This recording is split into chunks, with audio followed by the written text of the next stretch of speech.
attending the Christian church since what the 1800s.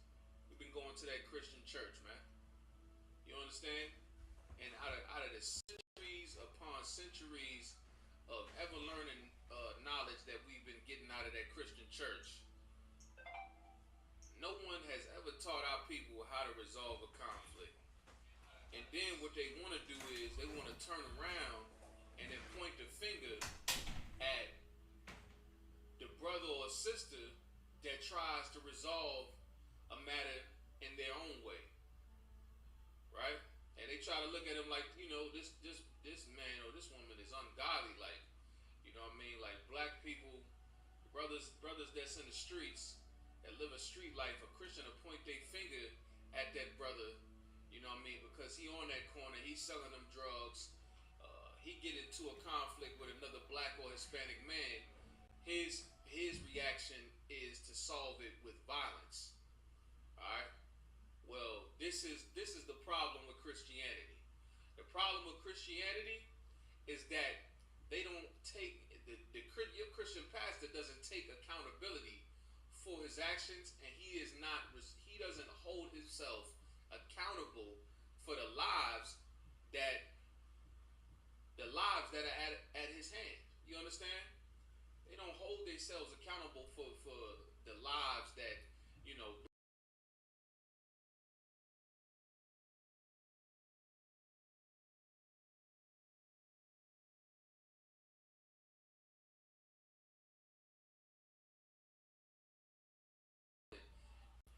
going to get the healing from doesn't even respect you as a brother. You understand? The only thing he sees is your money. If you was a real priest, if you was a real pastor, or whatever self-proclaimed title that they've given themselves, and that affiliate them with the Most High, what you would do is you would hold yourself responsible for what's wrong in our communities. You would hold yourself responsible for that brother that's on the corner selling them drugs. You know what I mean? You would look at him and you say, well, dang, why is this brother on this corner selling them drugs? You listen to him, he talk about he's selling the drugs because he's trying to put food in his baby's stomach. You know what I mean? He can't pay his rent. That's why he's selling the drugs. You understand?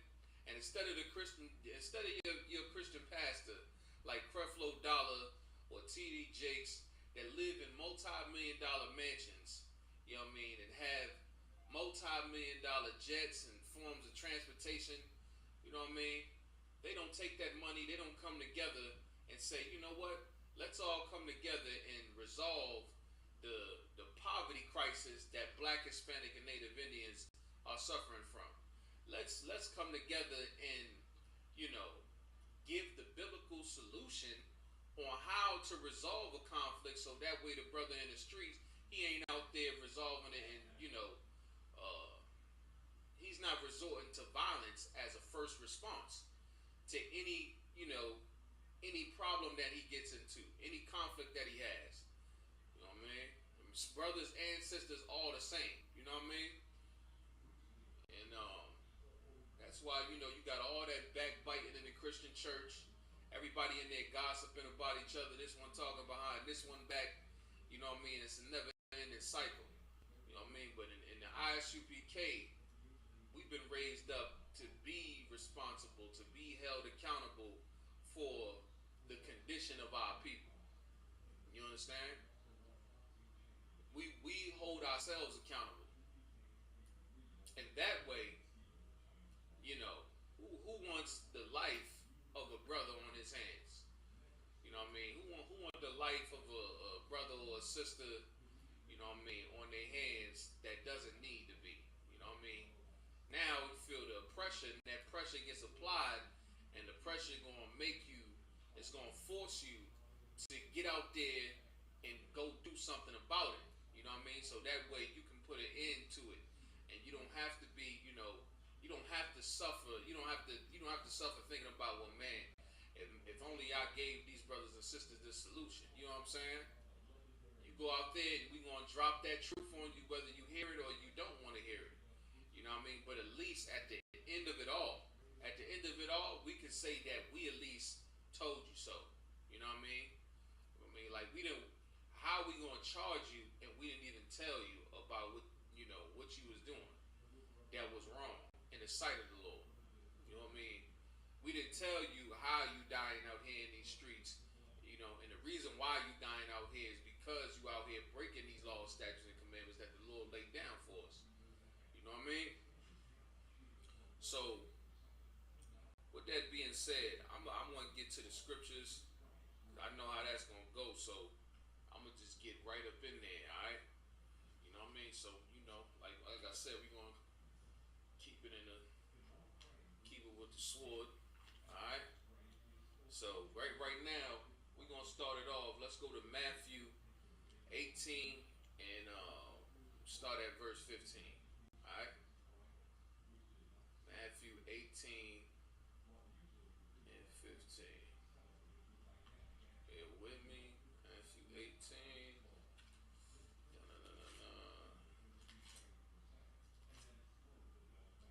Matthew 18 and 15. Alright. Alright, let's read it. Moreover, if thy brother shall trespass against thee, right? So this is Christ talking to the disciples. And what Christ is saying, he's letting them know if your brother shall trespass against you, right? What does it mean to trespass? A trespass is an offense. So the offense could be anything that might have offended you. Maybe a brother said something wrong to you, but that you felt was wrong in your eyes. That brother might have said something wrong to you. He might have spoke to you a little strong or something like that, and you ain't really appreciate the way that he was rapping with you. Or a sister, you might think a sister is giving you, some type of bad vibe or something like that. You know what I mean? If it's offended you, anything that's offended you, it could be whatever you're feeling. You know what I mean? Just think about it like that. Whatever you feel inside of you, like that a brother or sister that does something that offends you, you know what I mean? This is pertaining to that feeling. All right? This is what Christ is talking about.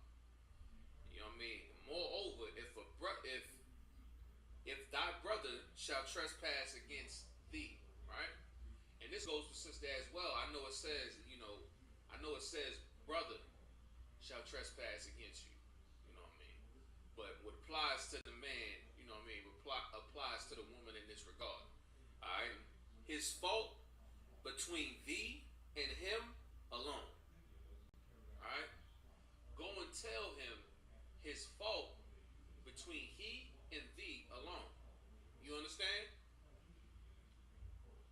That's what you are required to do. That's how you resolve it in the essence. Now there's three phases to judgment. All right? When judging any matter like this one, there's three phases to this judgment. That's the first portion of it right there. The first portion of it is that you go and you tell that brother, you say, hey man, Salak, if the brother outrank you, Salak is sir, when you said that, I really wasn't feeling when you said that, you know what I'm saying? It offended me when you said that thing that you said to me that you know, whatever. You know what I mean? I'm not trying to find something for y'all, but you know what I mean? That thing that you said to me, it offended me. And I'm going to you, and I'm telling you, it's between me and you. This is a private conversation. This ain't all out in front of everybody or nothing like that. You know what I mean? It says alone. That's isolation right there. You know what I mean? This is not inclusive. That's an exclusive conversation that you ought to have between between yourself and whoever was the person that offended you. Alright? Now what else does that mean? That means that, so this is the thing, right? A lot of times, what will happen is, rather than going and telling that brother or that sister what they did that offended you, what you'll do, what we'll do, Salakia, what we'll do is we'll go and we'll tell another brother about it. We'll go and we'll tell another sister about it. You know what I mean? You go and tell another brother, you go and tell another sister. You know what I mean? You know what that's called? That's called gossiping, backbiting. You know what I mean? If you a man and rather than going and telling a brother the problem that you have between you and him, rather than doing that, you go and you tell the next man, or you go and you lay up with your woman and you tell your woman, oh, I didn't like what he did when he did this, or when he said this to me. You know what I'm saying? You go and you do that thing. That's the thing that you do, because you ain't never been taught properly how to go about that, how to handle that matter, how to handle a matter such as this. But now there's no excuse. You understand? What you are supposed to do is go to that brother. And you know what I mean? You want to go to him alone. You want to go to her alone. All right. So, and 10 times out of 10, Salakia. I want to make sure something. 10 times out of 10, Salakia. But 10 times out of 10, the demon, it works. You know what I'm saying? The demon is going to leave. Whatever demon that was troubling you, go and you tell that brother or that sister, and you go and you tell them, man, oh, Salakia. You know what I'm saying? Oh, my bad, God. You know what I mean? Oh, Salakia, Agua. Woo. You know what I mean? Let's read on.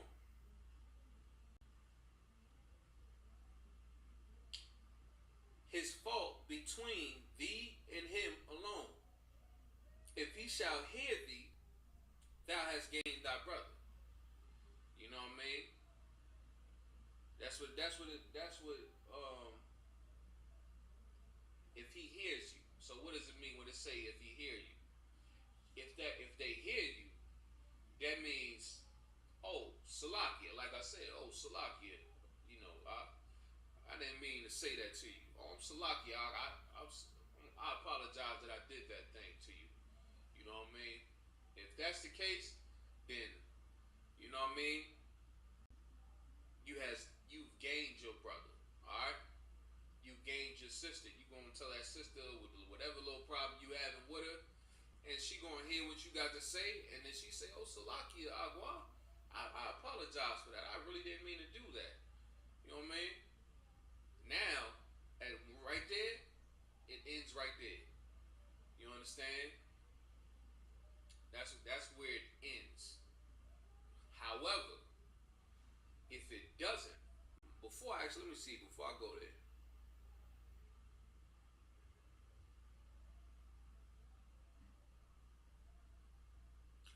Yeah, I'm gonna get a precept before I go to the next verse. So we're gonna hold Matthew 18, right? We'll hold Matthew 18 and 16, and I want to go to Leviticus. All right, I want to go to Leviticus 19, and hold on, bear with me 1 second. Leviticus 19.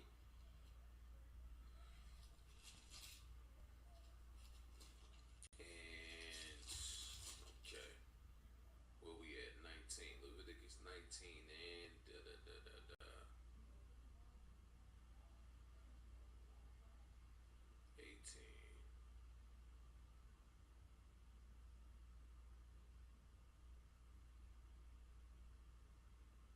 Okay. Bear with me 1 second. I'm trying to see where I want to start.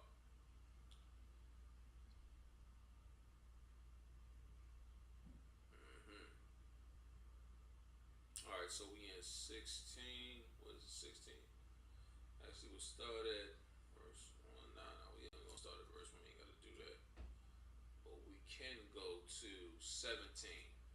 So we'll go to Leviticus 19 and 17, alright? Thou shalt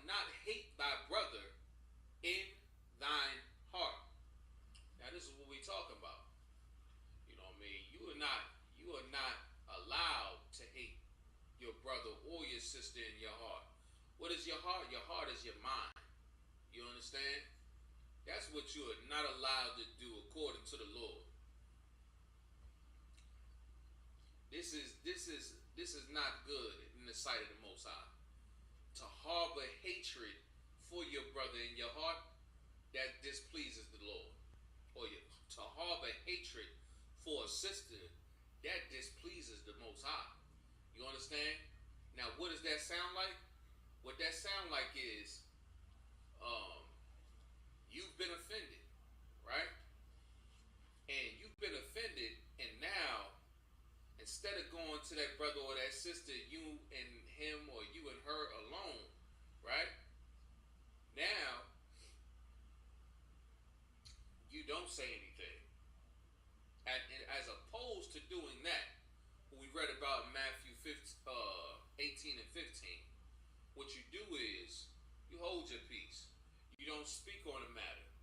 And you let the hatred build up inside of you. How does it build up inside of you?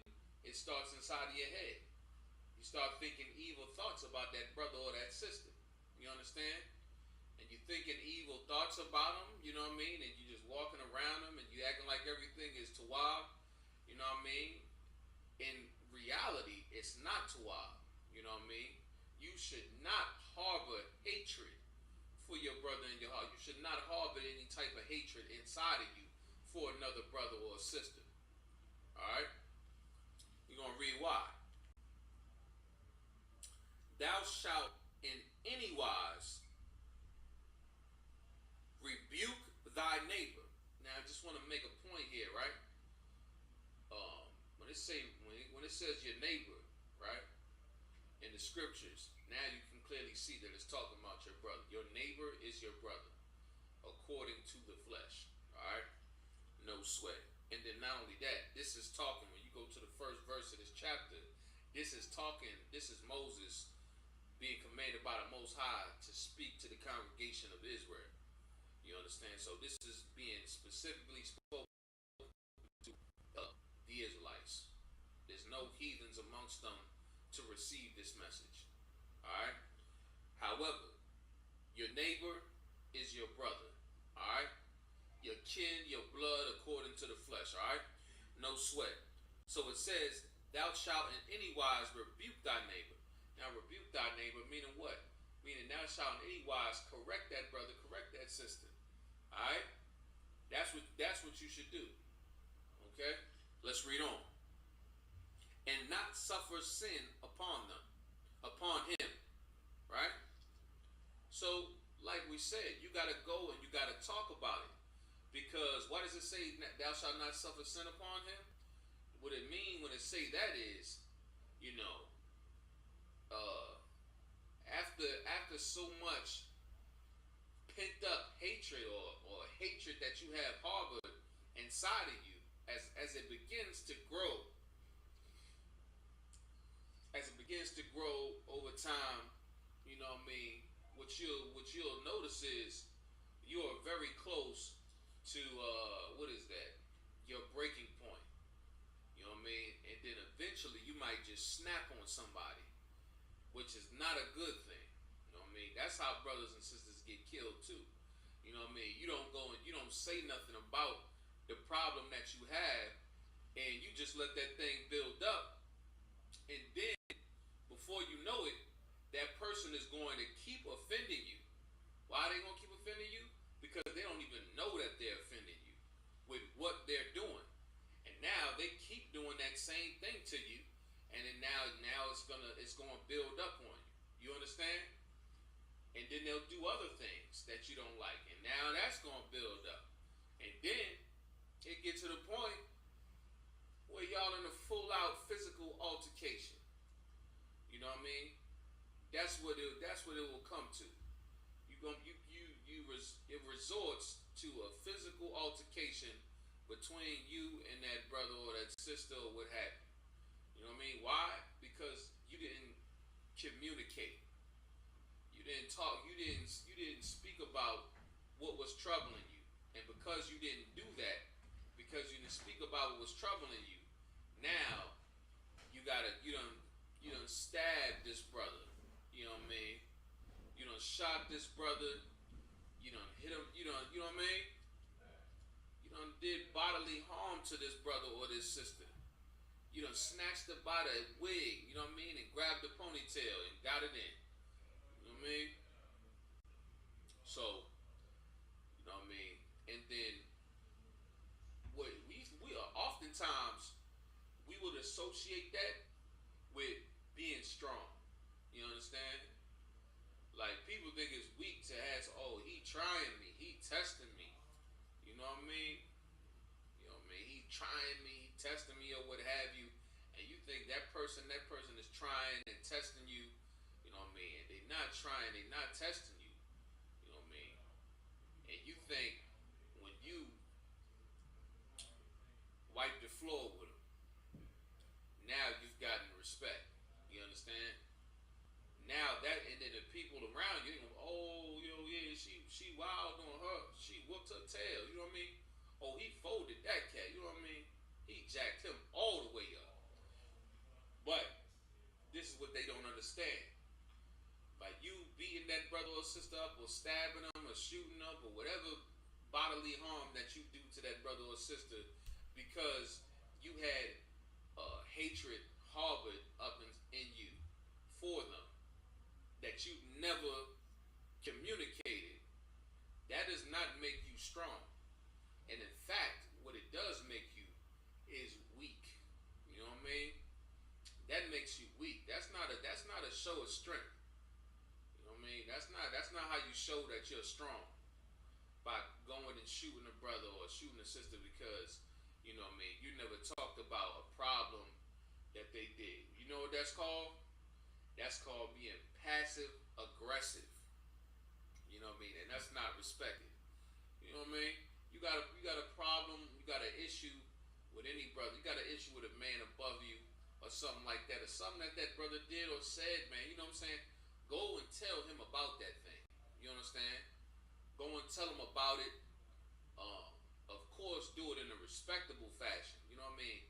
You not checking a man that's under you. You know what I mean? This isn't a checking. You know what I mean? But go and tell them about that thing. You know what I mean? So that way the brotherhood gonna live on. We gonna heal.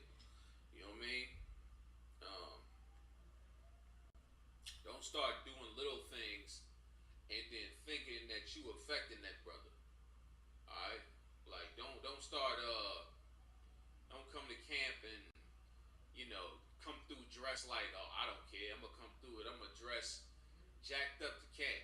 You know what I mean? I'm a rock. You know, I'm a rock something that I know is not UBK approved to camp. You know what I mean? You know what I mean? Just to spite my camp leader, or I'm gonna come through there and I'm gonna cuss up a storm on a microphone. You know what I mean? Just to what? Just to spite my camp leader. You know what I mean? That's what they get for doing that thing to me. You know what I mean? I'm gonna come to camp and I'm gonna be aggressive at camp. I'm gonna pick on somebody in the crowd. You know what I mean? I'm gonna single them out just because they told me not to do that thing. You know what I'm saying? Or I'm gonna hide when it's time to put in work. When it's time to do this. When it's time to do that thing. I'm gonna run and hide, and they not gonna find me. And that's being passive aggressive. You know what I mean? I'm not gonna call him for check-in because he said that thing to me. You know what I mean? You ain't gonna call him for check-in. And ultimately, you're not hurting me. You're not hurting the man above you. But who you are hurting, you're hurting yourself even more. You're causing yourself to hurt by not trying to heal it. By not trying to heal what's wrong with you. That's what's happening. So don't be passive aggressive at all. You know what I mean? And especially if we in the school, we are not allowed to be passive aggressive. Okay? So let's read on. Thou shalt not avenge.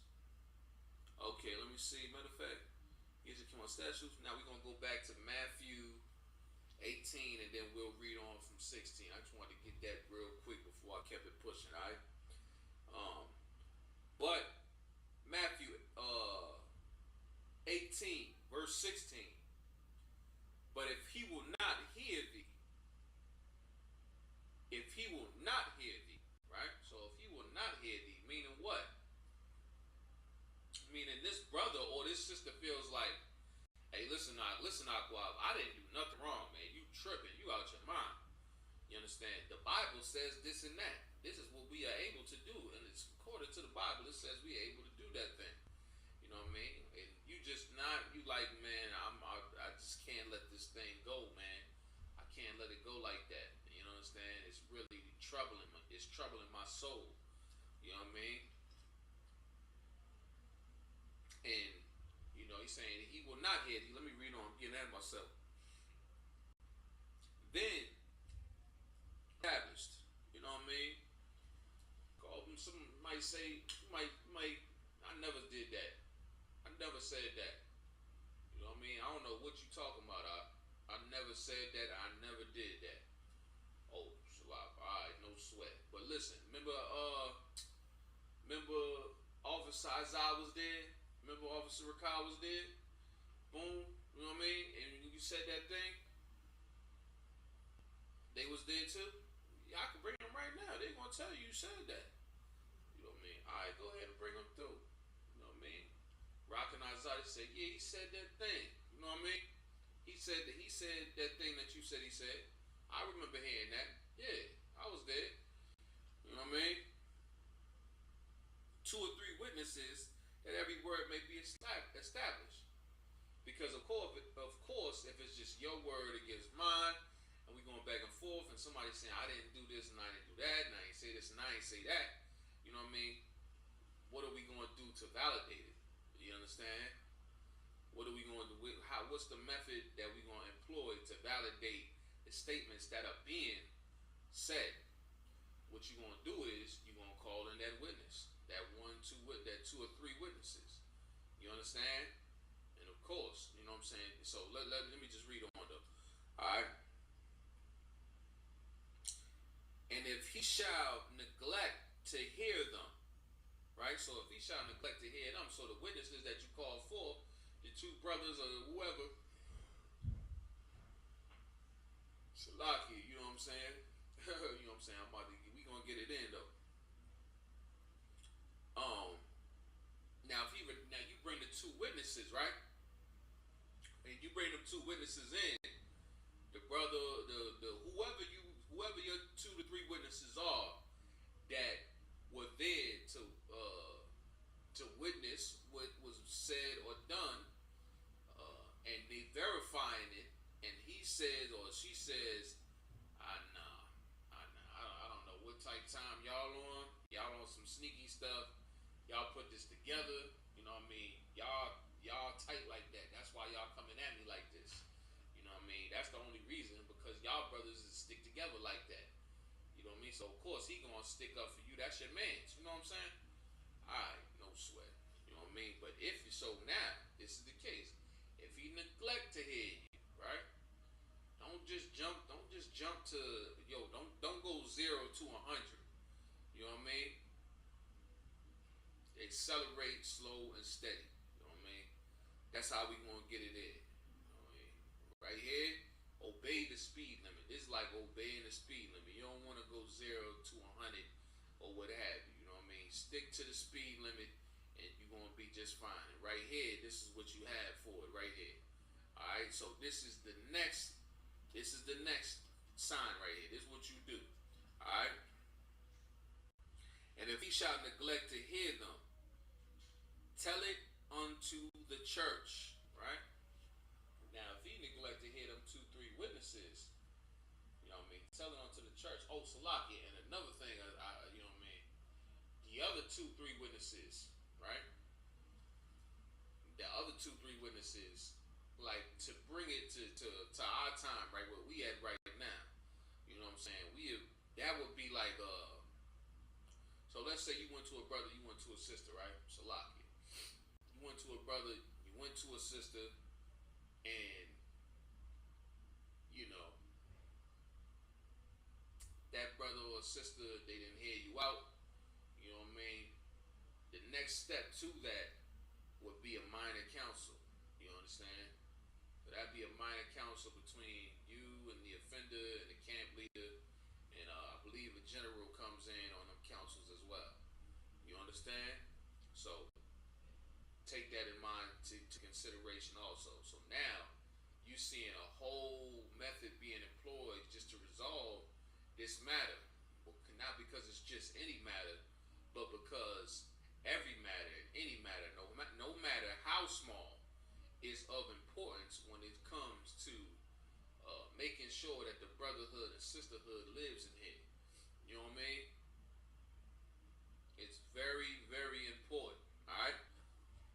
So let's read on. And if he shall neglect to hear thee, tell it unto the church. Now, when it say tell it unto the church, now this is it being brought before the whole nation. All right. So now this matter gets brought before the whole nation. You know what I mean? Like I said, today we have something called minor council and we have something called a major council. So in that major council, that's when this issue gets brought to the major council. Okay? So that issue gets brought to the major council. Now, because we went through the first phase, the first phase being you went and told that brother or sister and they didn't hear you. The second, you brought the 2-3 witnesses, you did the minor council. The third, right? Now the third, you bringing it before the whole nation. You bringing this to major council. This issue has found its way to major council and is now being brought before the whole nation. All right? Because they didn't want to hear, they didn't want to listen to the verdict in a minor council. You understand? They didn't want to listen to that in a minor council. So the verdict was said, and they were still in disagreement. So it had to be brought to another extent. All right. Let's read on. Tell it unto the church. But if he, it's a lot of you. Tell it unto the church, but if he neglect to hear the church, let him, so he neglect to hear the church. So now it get brought before the whole major council. It get brought before the whole nation of brothers. You understand this matter? And still, yet and still, the brother says to Lockheed, yet and still, the brother says, you know, nah, I still feel I'm right. You understand? I definitely still feel I'm right. Okay? And I don't care what y'all talking about. I'm right in this situation, and I'm not listening to what nobody is telling me. I know I am right. No matter it went through all the phases of judgment, all right, to determine if he was right or wrong. All right? So let's read on. Let him be unto thee as a heathen man. You know what I mean? And a publican. Right? Let him be unto thee as a heathen man and a publican. You know what I mean? A heathen, like a heathen would be unclean to us. You know what I mean? And a heathen would be somebody that is not our brother in this regard. You know what I mean? That would be somebody that's not our brother. You know what I mean? And why would we at this point in time, you know what I mean, why would we then treat him like that? Like he is not a brother?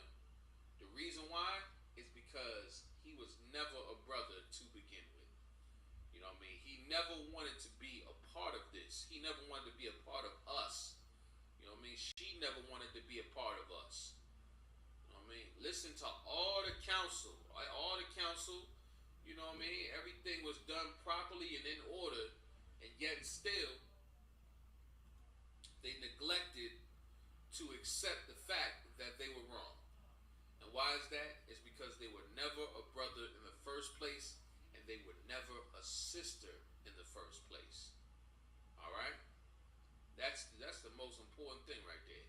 And now, check this thing out. Check this out here, right? So,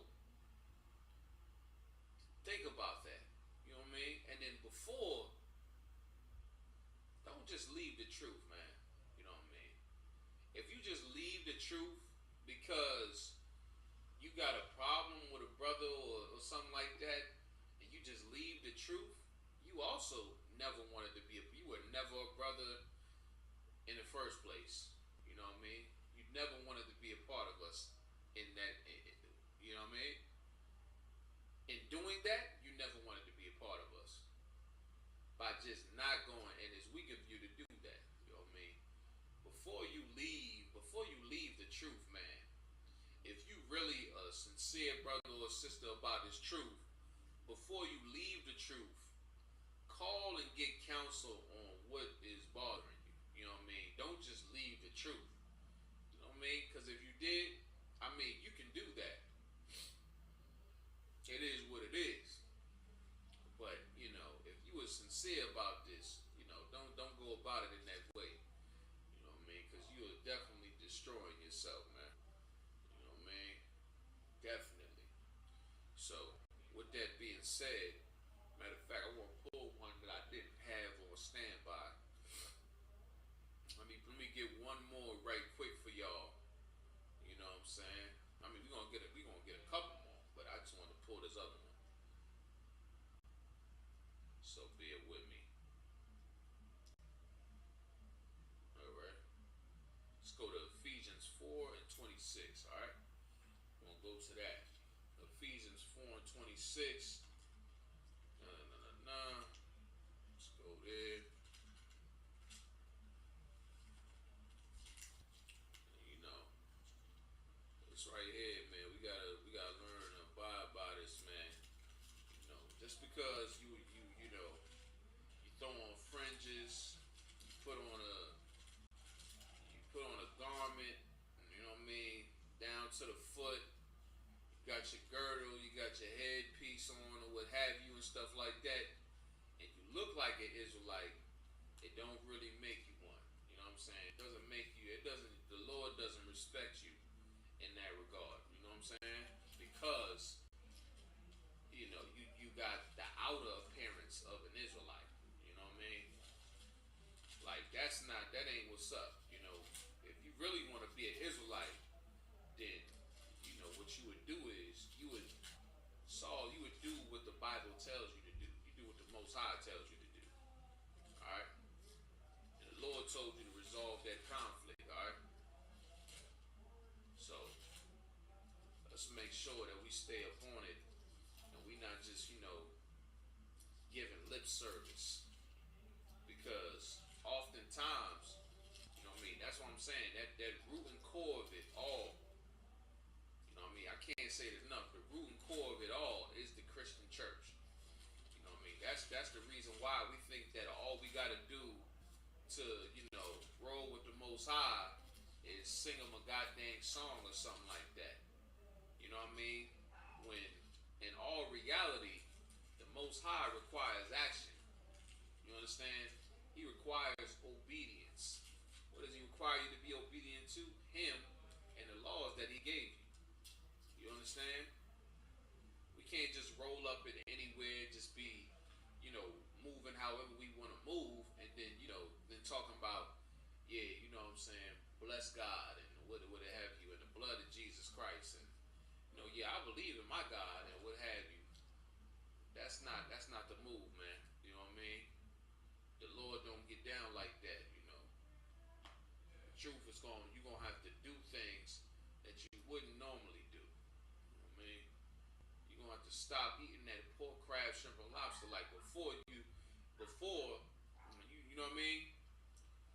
You don't know no better. You just eating, you putting whatever food in your mouth. It doesn't matter what it is, you'll eat anything. You understand? You don't have a standard to what you'll consume versus what you will not. You know what I mean? There's no standard that you have set. You'll eat anything from a shrimp to a lobster to a crab.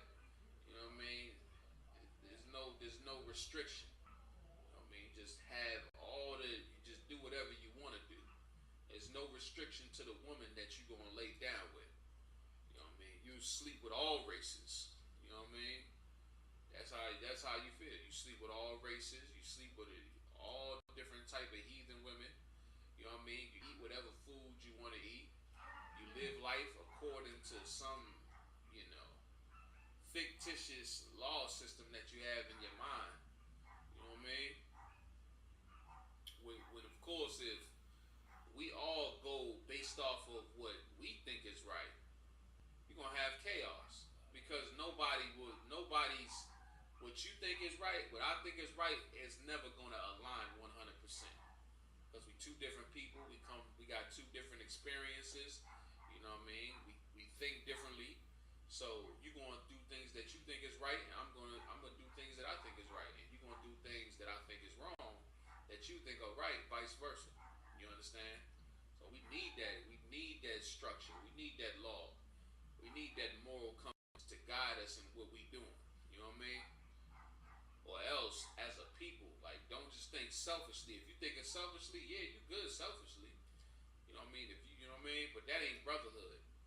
To have brotherhood or to be a brother is to be selfless. You understand? Being selfish is not brotherhood. That's unbrotherly. But to be selfless is. You know what I mean? But let me get this Ephesians real quick for y'all, alright? So Ephesians 4 and 26. Let me get that real quick. Ephesians chapter 4, verse 26. Be ye angry and sin not. You know what I mean? Be angry and sin not. Don't be angry and then go out there and, do something horrible because you are upset. You know what I mean? You a woman, you mad at your man or what have you because he was out all night with the brothers. You know what I mean?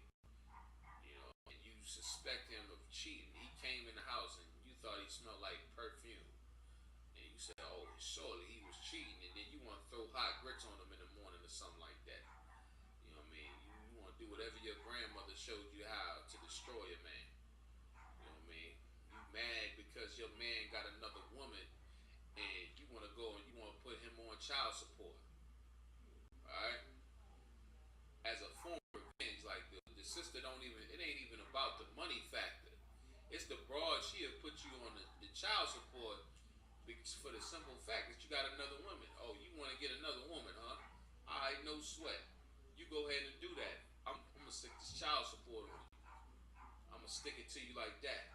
You think you're getting one up on me, but I'm going to get one up on you for life. You understand? Like, it's horrible. You understand? Be angry and sin not. I mean, you don't want to let your anger cause you to do something irrational. You know what I mean? Don't let your anger cause you to do an irrational thing. You know what I mean? You angry and man, I'm so goddamn angry. I could kill somebody right now. You know what I mean? I need to smoke this blunt. Because if I don't smoke this blunt, I'm surely going to kill somebody. I done heard that many times from brothers, man. You know what I'm saying? If I didn't smoke this weed, I'd kill somebody. You understand? Well, be angry and sin not. You know what I mean? First of all, don't be emotional. You know what I mean? Being excessively angry is a it's emotional. You know what I mean? There's a right way to utilize your anger and to channel that anger, and you know what I mean, in a proper fashion. However, this is talking about irrational, excessive anger that is just outright emotional. You know what I mean?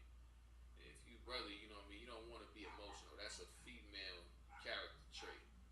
You know what I mean? So, and to put it in a nice way. Alright? So let's read on. Be angry and sin not. Let me see, what was that? Be ye angry and sin not. Let not the sun go down upon your wrath. You understand? Don't let the sun go down upon your wrath. You know what?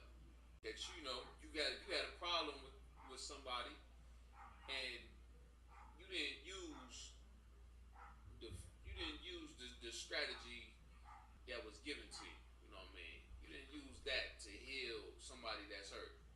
You know what I mean? In Matthew 18 and 15. You know what I mean? You didn't employ any of that. You know what I mean?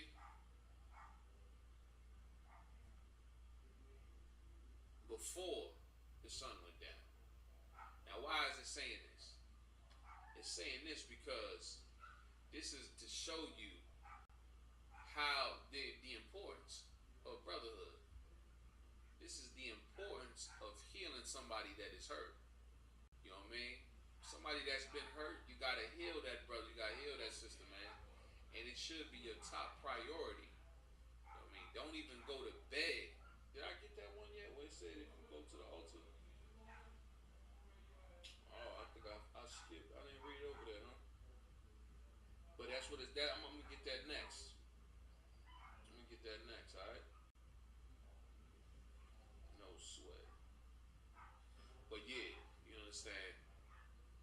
It's put it, you know, that's your main priority, okay? You know what I mean? Don't let the sun go down upon your anger. If you mad at a brother or a sister, man, make sure you handle that. You know what I'm saying? Don't go to bed on it. Don't wake up angry on it or nothing like that. You know what I mean? Go ahead and talk to him about it. I mean,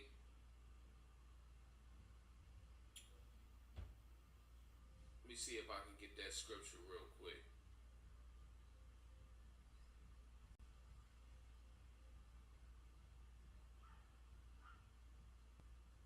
Drop the 40 off. It's a lot here. Just want to make sure I get that.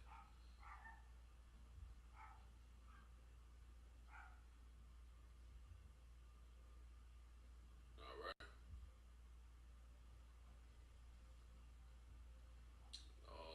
Meanwhile, let me just check this too since I'm at it.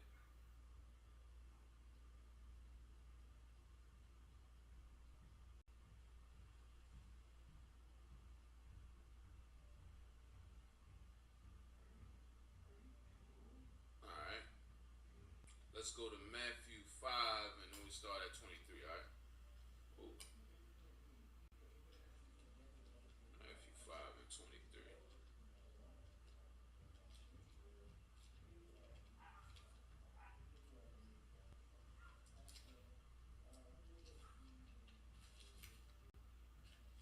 All right.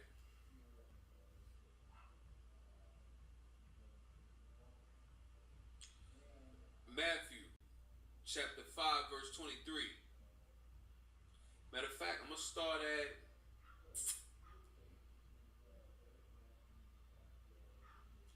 verse 21.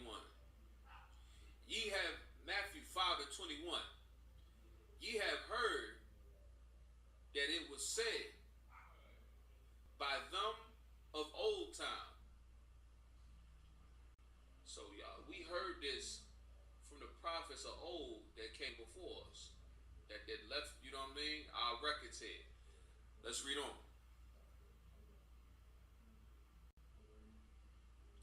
Thou shalt not kill, and whosoever shall kill shall be in danger of the judgment.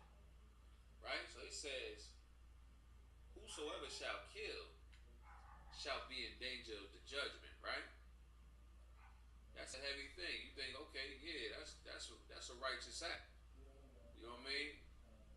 It's righteous that somebody killed somebody or murdered somebody. They're going to be in danger of the judgment. What is the judgment? The judgment is the penalty for murdering someone. You understand? All right. So let's read on. Which is death. All right. So let's read on.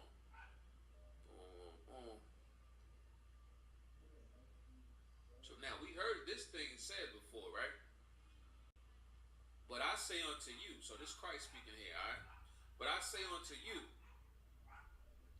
that whosoever is angry with his brother without a cause, you angry with your brother without a cause, you know what I mean?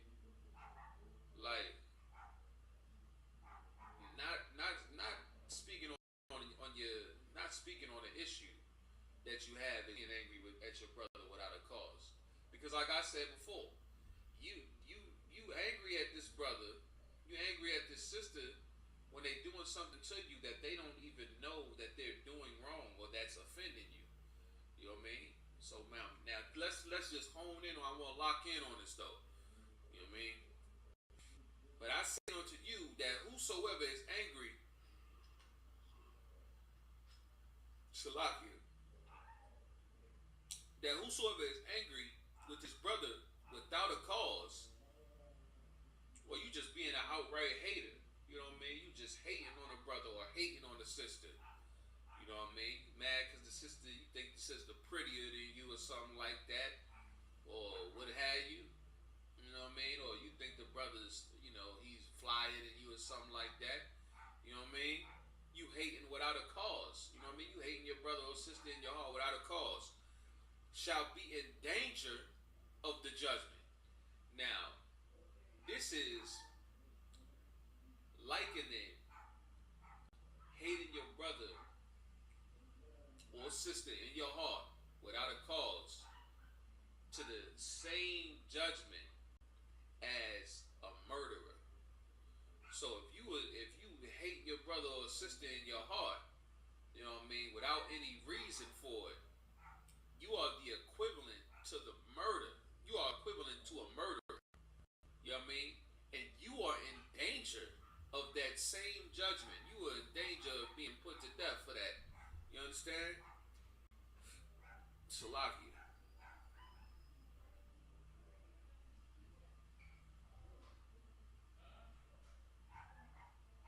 And whosoever shall say to his brother, Rakah, which means worthless, like you said, you worthless, man. You a deadbeat dad, you know what I'm saying, or you know what I mean, you ain't got no job, you know what I mean, or something like that, man. You trying to belittle a brother or something like that, trying to make them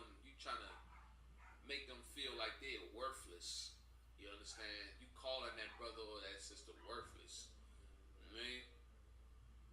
Shall be in danger of the council. But whosoever shall say, thou fool, shall be in danger of hellfire. Salaki, once again, Salaki. Shall be in danger of the hellfire. Therefore, if thou bring thy gift to the altar, right? So you're going to bring a gift to the altar, right? Let's read on. And there rememberest that thy brother have aught against thee. You remember, oh snap, this brother or sister, they got, you know what I mean? It's a problem with this brother or sister. You understand? Leave there thy gift before the altar and go thy way. First, be reconciled to thy brother, and then come and offer the gift. You know what I mean? Be reconciled to your brother, man. You know what I'm saying? Heal that situation. You know what I mean? You can't, like, you paying your tithes, you know what I'm saying? You giving donations and stuff like that, or what have you, and, doing, it's a righteous thing to do that. You pay your tithes and give donations, you know what I mean? But before you get them donations, you know what I'm saying? If you remember that you got a problem with this sister, or you remember that you got a problem with this brother, oh snap! Let me hold on. Let me put my phone down real quick. Let me hold on before I pay this donation real quick. Let me call this brother or this sister right fast, man. You know what I'm saying? Or let me go see them right. Let me pull up on them or something like that. You know what I mean? Let me go solve that before I come through. Like, I'm doing something righteous. You know what I mean? Because all of that is secondary in comparison to brotherhood and sisterhood, and making sure that it lives and stays in perfect shape. All of that is secondary. Once again, making sure that we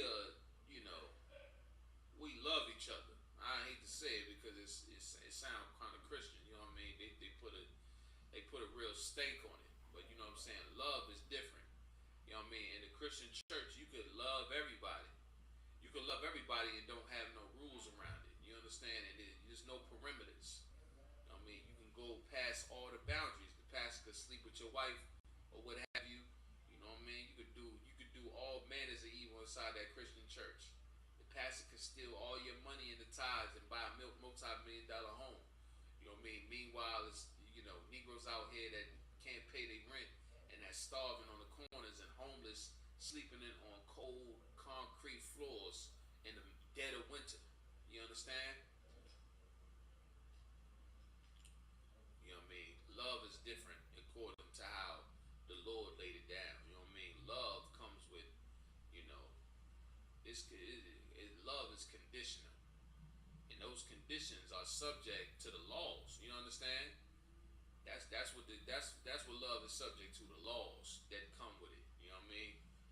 So this right here, we reading about it. You know what I mean? Reading about how you can't just be feeling some type of way and you ain't doing nothing about that. You know what I mean? You not doing what was instructed for you to do. If you really say you love that brother, or you really say you love that sister, and it ain't all no front. You know what I'm saying? So let's and whosoever shall do it, let me see. Trying to see where I was at, Salaki.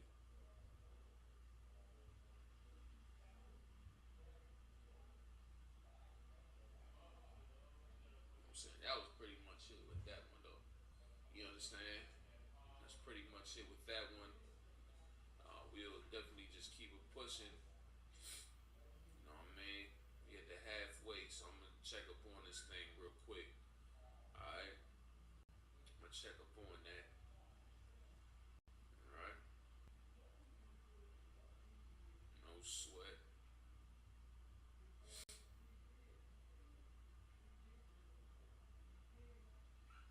No sweat, no sweat. Alright?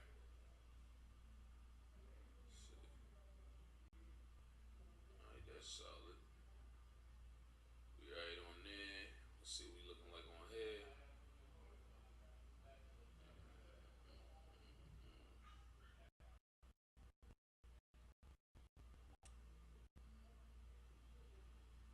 Now,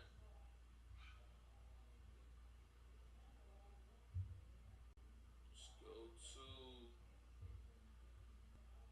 check this real quick. Salaki. I gotta do it. No sweat. Shalom, Isaiah. Shalom. Shemeka Thug. Alright, no sweat. Okay. So now, where would we at? Let's drop that, right? Now let's go to Matthew 6 and 14. Alright. Matthew 6 and 14. Where we at? No, matter of fact, Salakia. You just double check that. Alright, yeah, we're gonna go to Matthew 6 and 14, alright? Matthew chapter 6, verse 14. Alright. Now this is the heavy thing right here, man, because as y'all know, right? This is the if you go to Matthew, if you start at Matthew 6 and 6, right? This is the Lord's Prayer. Alright?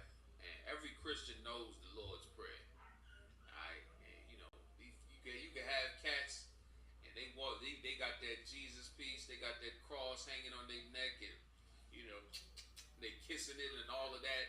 You know what I mean? They out there kissing the Jesus cross or what have you and stuff. And with that being said, you know what I mean? And they say that prayer too. They be counting the beads and saying some other garbage like that, man. You know what I mean? But listen, they say this prayer probably every night. You know what I mean? However, they skip one important thing. Alright? And we gonna read it. Alright? Actually, I'm gonna start at verse 11. Give us this day our daily bread. Right? That daily bread is the, the affliction. You know what I'm saying? Give us this day our daily bread. You know what I mean? You know what I mean? The affliction that we go through. All right, let's read on. And lead us not into temptation. Hold up. Did I skip one? Yeah, I did. Shalakia. And forgive us our debts as we forgive our debtors. Right? So listen, man, you holding on to some type of grudge for a whole lifetime, right? You holding on to a grudge for, your whole goddamn lifespan between you and this one cat or this one sister or something like that, right? And you dropping to your knees, you getting on your knees and you pressing your palms like this, you know what I mean? You kissing and all of that, whatever you doing, your little ceremony that you have before the Most High. All right. And it says, forgive us our debts as we forgive our debtors. You know what I mean? Now this is the thing, right? You say that, and everybody asks the Most High for forgiveness. We all ask the Most High to forgive us for this. We ask the Most High to forgive us for that. You know what I mean? Please, Lord, forgive me for, selling this crack, Lord. Forgive me for robbing this brother, Lord. I must do it. I'm very hurt and, I'm distressed. Lord, please forgive me. Please help me as I rob this man. You know what I mean? Listen, you see, you saying all type of stupidity, and you asking the Lord to forgive you, but you don't forgive nobody else. You know what I mean? That's why they saying, dude, they had that whole expression about no new friends. You know what I'm saying? If somebody violates you one time, you cutting them off. You got that thing with everybody. I'm cutting people off. I'm cutting you off. I'm not talking to y'all no more. You know what I mean? I cut him off and I cut her off, and we just cutting everybody off. Why are they cutting them off? Because they did something that they deemed was unforgivable. They did an unforgivable act to him or her. You know what I mean? Now, with that being said, all these people you cutting off, right? Y'all stay blessed. Y'all stay blessed. You understand? I love God. God is my Lord and Savior. You know what I mean? Listen, you offended the Most High. You offend the Most High when you abort that baby. You know what I'm saying? You offend the Most High when you put a black man on child support. You know what I mean? You offend the Most High when you lie. You offend the Most High when you steal, when you murder. You know what I mean? You offend the Most High when you gossip. You know what I mean? Yet and still, the Lord forgives us. You know what I mean? And not only do the Lord forgive us, but when He forgives us, it ain't like He hold on to that thing that you did. You know what I mean? Imagine if the Lord just said, you know what? This brother keep eating that pork, crab, shrimp, lobster stuff, man. I'm cutting him off. You know what I'm saying? This sister keep aborting her babies. Like, God dang. She got a coffin down there. You know what I mean? Got a whole dang tomb down there. I'm cutting this sister off, man. I gotta cut her off. I don't want to talk to them no more. We ain't speaking no more. I'm cutting her off. Now, how does that sound? Would you want the Most High to cut you off? You know what I mean? When you praying to the Lord and you crying to the Most High and you praying so much, you know what I mean? Would you want the Lord to cut you off because you didn't obey Him when He told you to? You did something in opposition to His morals. You know what I mean? We be fighting about something so simple and stupid. You know what I mean? It's something so simple and so stupid as to why you sitting there fighting and fussing with each other, man. And why you cutting this one off and why you cutting that one off. You know what I mean? And a lot of the times, it be for something that you done did to somebody else yourself. You know what I mean? You might got a brother, he lying to you or something like that. And then you like, well, man, well, you go out there, you tell your homegirls about him and stuff like that, and you're gonna tell a lie to somebody that same day. You're going to lie to someone that same day, that you telling them your homegirls about him and how you cutting them off or what have you, and you telling a lie to somebody that same day. You know what I mean? Yet you won't forgive him, but you want the Most High to forgive you. Lord, please forgive me for that lie I told today, Lord. You know I had to tell that. You know what I mean? Like, come on, man. You understand? It says, forgive us our debts as we forgive our debtors. You know what I mean? Yo, you want the Most High to forgive you, you know what I mean? Then you gotta forgive. Like, that don't even make no, that doesn't make any sense. How you think that you deserve mercy and forgiveness from the Most High, yet you don't forgive and have mercy on anybody. You know what I mean? Do you think you deserve mercy and forgiveness when you don't give it to anyone else? You know what I mean? Let's read on, though. Let's read on. Alright. Drop down to 14. For if ye forgive men their trespasses, your heavenly Father will also forgive you. Right? So if you forget, like, listen, man, forget that brother or sister for whatever they did to you, man. They might have owed you some money or something like that. Forgive that brother or sister. They told a lie to you, you found out, you discovered that lie. Forgive that brother or sister. You know what I mean? They said something that you didn't like that they said to you. Forgive that brother or sister. You know what I mean? And the Most High will forgive you. But if you don't forgive nobody, right? Don't expect it. I'm jumping ahead of myself and make sure. 15.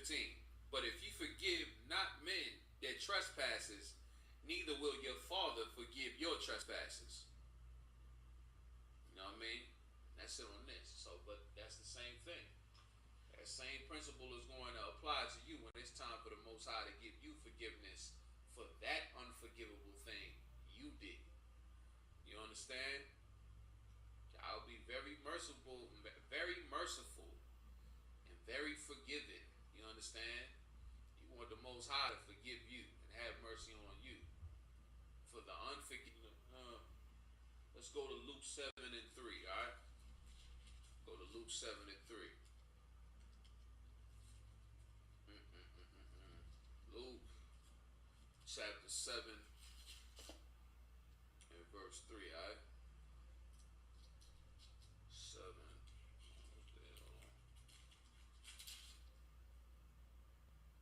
Alright, no sweat. See if I want to start at 1. No. I might have to start right here. Luke chapter 7. Oh, Salaki, chapter 17. Salaki. I knew there's something a little suspect. Alright. Chapter 17 and verse 3. Salaki.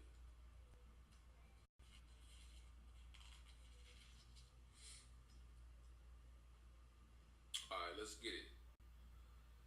Take heed to yourselves. If thy brother trespass against thee, right? Listen. Take this into thought. Take heed to yourselves. Pay attention for your own sake. Alright? If thy brother trespass against thee.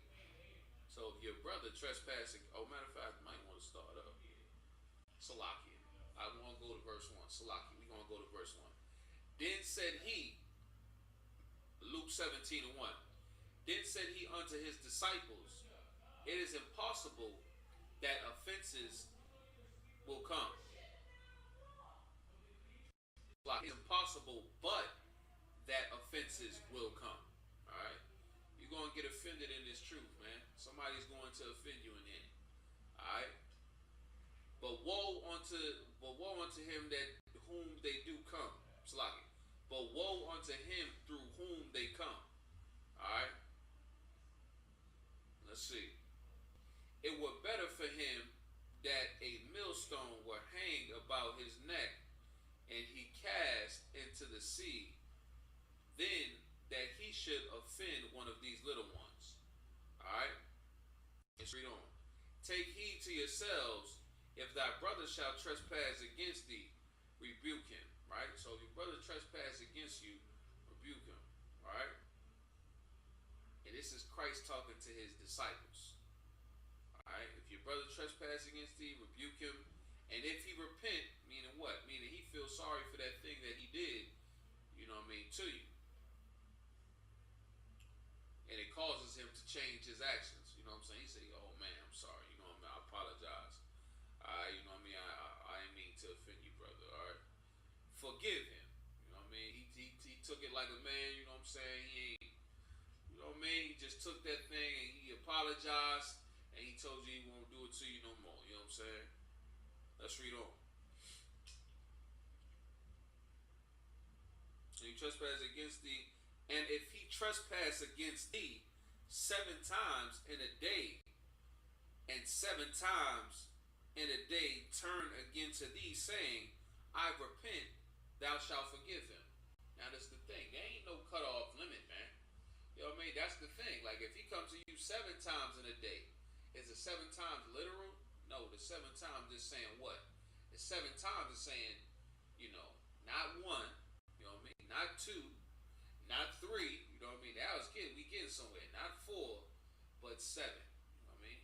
Meaning more than 1, 2, 3, 4, 5, 7. If your brother is consistently offending you throughout the day, right? And this is the criteria. If he say, "Oh, Salakia, man, you know what I mean? I'm tripping out here. You know, I just keep doing this same thing. Salakia, you know what I mean? I'm gonna get this thing right. All right. Forget. Thou shalt forgive him. You are required to forgive that brother or sister. And you like, man, yo, this cat keep doing that same thing, though, man. He keep saying this. He keep doing this. He keep doing that. Woo woo. And the apostle said unto the Lord, increase our faith. Right? Why did the apostle say unto the Most High? I said Salakia to the Most High. Why did the apostle say unto Christ? Christians would have had a field day with that one. You know what I'm saying? Oh, he called Christ the Most High. You know what I mean? Why did Christ's disciples say unto him, like, shoot, increase our faith? Increase our faith. You know what I mean? He said, the reason why, I'm going to just give it to y'all. You know what I'm saying? The reason why he said they were saying increase our faith, but they thinking just like, you know, Israel thinking right now. They thinking, a Negro out here offended me 7 times in one day. You got to be, wow, 7 times? Oh man, you know what I mean? That's lively right there. You know what I mean? I don't know if I could take that, Christ. You're going to have to increase my faith, because that's a hard thing you asking right there. You know what I mean? I don't know if I could do it. Let's read on. And the Lord said, if ye had faith as a grain of a mustard seed, ye might say unto this sycamore tree, be thou plucked up by the root, and be thou planted in the sea, and it should obey you. Now listen, I want somebody to break this down. If there's anybody on here, I want somebody to break that down. You know what I'm saying? I want to see something right here. What is he saying right there? What is Christ saying in verses? What is he saying when he says, and the Lord said, if ye had faith as the grain of a mustard seed, ye might say unto the sycamore tree, be thou plucked up by the root, and be thou planted in the sea, and it should obey. What is Christ saying right there? Alright, I want to see if somebody get that.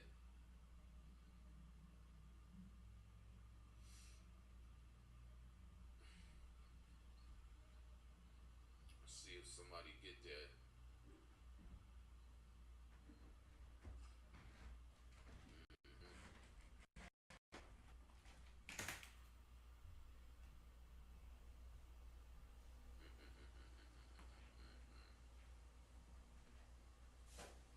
Time's sake, I'm gonna just give it. You understand? So this is in response to what the disciples had just said to Christ. You understand? Let it disciples just said this to Christ. They just said what? They said, increase our faith. When Christ told them, he said, listen, he said, if your brother trespass you against 7 times in a day, Shalaki, man. If your brother trespass against you 7 times in a day, right? And he repent, and he changed, and he feels sorry for what he did. You gotta forgive that brother or sister. I mean, and the disciples' response to that was increase our faith, as if they didn't have this. This is impossible. You know what I mean? You got to increase our faith because that thing you asking is too hard. And Christ then responded to them saying, basically checking them. He checking them brothers, and then what he's saying to them is, and if Salagi.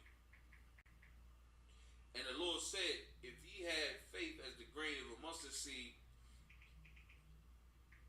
ye might say to this sycamore tree, be thou plucked up by the root, and be thou planted in the sea, and it should obey you. Right? Meaning what? Meaning that Christ was saying to the disciples that you don't even have any faith. You think you got faith, but you don't have any faith. You understand? That's a cold cut to a priest and a prophet of the Lord, man. You say that to them. You got to think, this is their profession. They rolling with Christ. Disciples rolling with Christ through it all. You know what I mean? They sticking with him, and they like, Christ turn around and tell them, y'all don't even have no faith. You know what I mean? They thinking this is a joking matter. You know what I'm saying? It's not funny right here. Y'all don't even have no faith, because if you told that tree to move, and you know what I mean, it would move. Alright? But let's read on.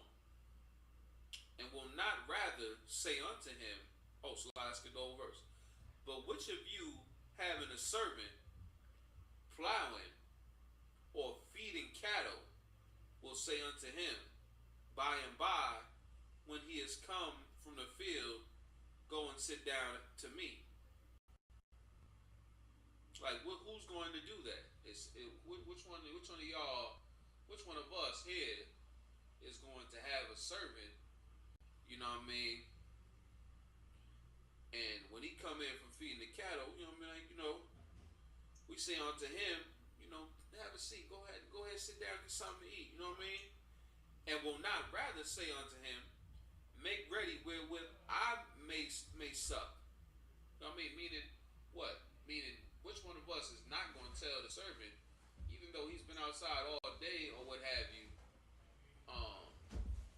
feeding the cattle, when he comes back from feeding that cattle, which one of us is going to tell him, yeah, go ahead, sit down in my chair, you know what I'm saying? Go ahead, get some supper, man, get that up in you. You know what I mean? And will not do this. Which one of us wouldn't do this? But when he come in from feeding that cattle, when he comes in, be like, all right, no sweat, most high in Christ, soldier, you know what I'm saying? Now, get this thing ready so I can get my grub on, you know what I'm saying? Let's get this joint rolling so we can get our eat on and do the thing, you know what I mean?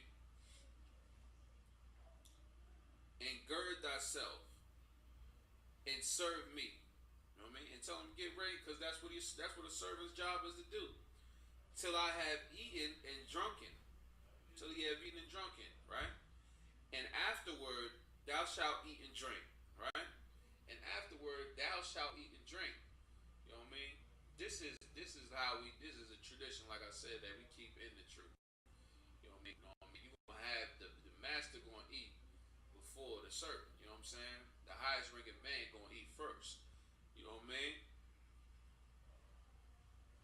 But that's how that thing goes. Doeth he not thank that servant because he did the thing that were commanded him? I trow not. You know what I mean? I think not. You know what I mean? You don't thank the servant because he did the thing that was commanded of him. You know what I'm saying? He did that thing. He made, you know what I mean? He fed the thing like he was supposed to. He came through. He made the table ready and got the food right like he was supposed to. That's what he's supposed to do. You know what I mean? So likewise ye, when ye shall have done all those things which are commanded of you. So like which are commanded you. this is he's liking this that what he just said to them in their situation.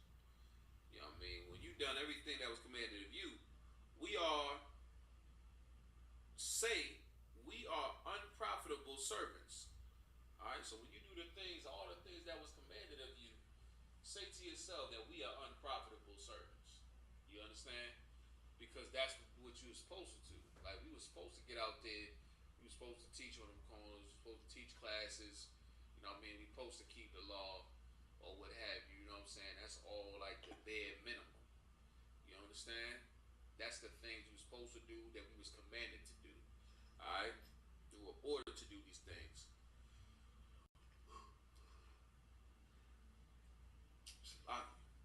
We have done that which was our duty to do. We did that like we unprofitable servants. We just did what we were supposed to do. You understand? That's it. All right.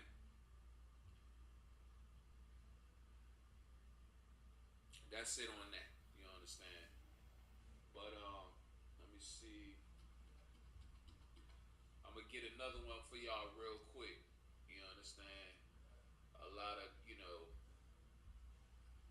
us take this out of context because of Christians, and a very famous Christian that did an absolute disservice to black people, Martin Luther King Jr. All right, Michael King. You know what I'm saying? Michael King did a complete disservice to black people with the nonviolent movement. You know what I'm saying? Now, in no regard am I telling anybody to go up there and take up arms against, the white man and nothing like that. But what I'm saying is, Martin Luther King took the Bible and he tried to, because he didn't even listen. His whole thing and him just being a Christian and the way he conducted himself and him, fully enveloping the minds of our people with that wickedness, that Christianity garbage, man. With him doing that, now we read this Bible and we look at it through the eyes of a Christian. That's why I wanted somebody to break that down right there in verse 6. You know what I'm saying? Because if you still got the Christianity on you, you're going to think, the reason why I did that is because somebody did that to me. You know what I mean? The brothers that was teaching me that, they did that to me. We was Captain Mashak, you know what I'm saying? It exposes the Christianity right inside of you. You know what I mean? When I was doing my 90 days, of course, not now. You know what I mean? But they exposed the Christianity because you think, yeah, you know what I'm saying? We are gonna feed the servant. If he's out there and he's, feeding the cattle and he came home from a hard working day, and I was in the house, I'm gonna feed the servant first. You know what I mean? That's a hard thing. But in reality, in Christ is in agreement with it that the master will eat before the servants. You understand? That's how that goes. So let's get this scripture real quick. Let's go to Matthew 5 and 39, and we're gonna break it down, man. Because this has become, you know, it's become something right here. Matthew 5 and 39. Let me dial it back a little bit. We were just saying Luke, right? Matthew 5 and 39. Doom. Okay. Salaki.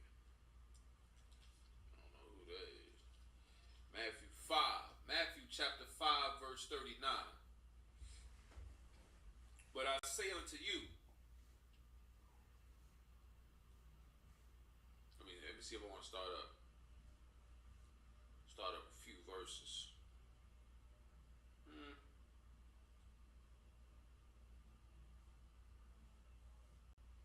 Here we go. We're going to start at 38. We're going to start at 38. Matthew 5 and 38. Ye have heard that it had been said, an eye for an eye and a tooth for a tooth. Right? What does that mean? What does that translate to? That means if somebody plucks out your eye, then I'm gonna pluck your eye out. You deserve to get your eye plucked out. You understand? If somebody knocks out your tooth, their tooth must be knocked out. If somebody murders your family member, they will be murdered. You understand? An eye for an eye and tooth for a tooth. An eye for an eye, tooth for a tooth. Now that's what you're thinking when you read that, right? But I say unto you, so this is Christ speaking, right? That ye resist not evil, right? Ye resist not evil, but whosoever shall smite thee on thy right cheek. This is it right here. Whosoever shall smite thee on thy right cheek. Now, what do we think about that? You think about somebody literally, because this once again, man, this is the result of being a Christian. Everything you read, you taking it literal. You understand? You reading it through the eyes of your oppressor. As we know, our oppressor takes everything very, very literal. You know what I mean? You say, yo, yeah, that's my dog right there, man. Yo, you say, yo, chill, dog. You know what I mean? We ain't doing that over here, or something like that. Dog, why is he calling him a dog? You know what I mean? They don't understand it. You know what I mean? The way they'll be speaking to each other. You know what I mean? Because they take everything very literal. They take everything for face value. You know what I mean? Like they used to say, our person ain't got no soul, man. You know what I mean? Our people got soul. We got flavor. You know what I mean? So we say things differently. We communicate differently. You understand? And you gotta understand that this is a black man's book right here. You understand? So we definitely want to understand that, lock that in, and not read this through the eyes of the oppressor. Because if you try to read this through the eyes of the oppressor, you're gonna think that snakes talk and you know what I mean, all kind. You're gonna think dragons fly in the sky and you know what I mean, all kind of crazy things. You know what I mean, if you read the scriptures on a literal basis only. I gotta understand the context of what's being said. You know what I mean, but you think smiting on the right cheek. You think that's bam. You think somebody hit you on the right cheek, boom, right? That's what we thinking. We thinking so somebody just come up to punch me in my face, right? Turn to him the other also. You thinking if so you telling me, see this is why I don't mess with that Bible stuff, man. This that stuff right here. I don't mess with. You think of it, you think of this, and you think, Christ is saying, let somebody punch you dead in the face, rock your jaw, and then, you know what I'm saying, then you be like, you know what? Hit me right here too. You know what I mean? Give me another one. I'm not gonna hit you back. Hit me again. You know what I'm saying? Like that's what you think. When that's not what that scripture is talking about. You know what I mean? This is a metaphor, you know what I mean? If somebody hits you, what happens when somebody hits you? How does it feel when somebody hits you? Right? It hurts when somebody hits you. You know what I mean? It should. You're gonna feel the pain, you know what I mean? It hurt when somebody hits you. And you like, dang, you know what I mean? Listen, you're gonna get what it's saying when it say turn to them the other cheek also, it's saying give him the opportunity. Give him the opportunity or her the opportunity to not hurt you again. You understand? Give them another opportunity to not hurt you again. You know what I mean? To not cause pain to you again. You know what I mean? Give them another opportunity. They had this opportunity. You know what I mean? Don't cut them off. Give them another opportunity. You understand? That's what this is talking about. This is another thing about forgiveness, because like it's a hard thing to forgive people. You know what I mean? Because you think about something that somebody did, and it's like, dang man, I don't know if I can forgive this cat, man. Or you still harboring some type of hatred in your heart, or what have you. You know what I mean? But you never think about giving somebody another opportunity to not hurt you, not offend you. You know what I mean? So that being said, see. Let's go to. Let me see. Bear with me 1 second.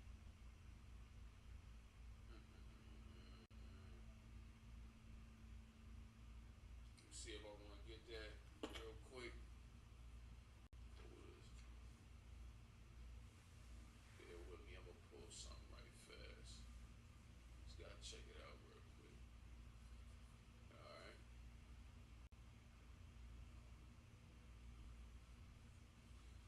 Yes, cuss. Two, eight.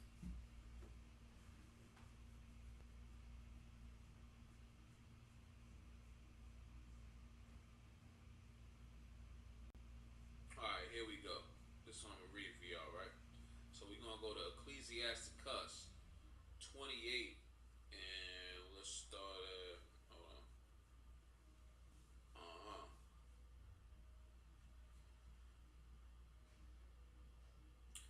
I might start at one.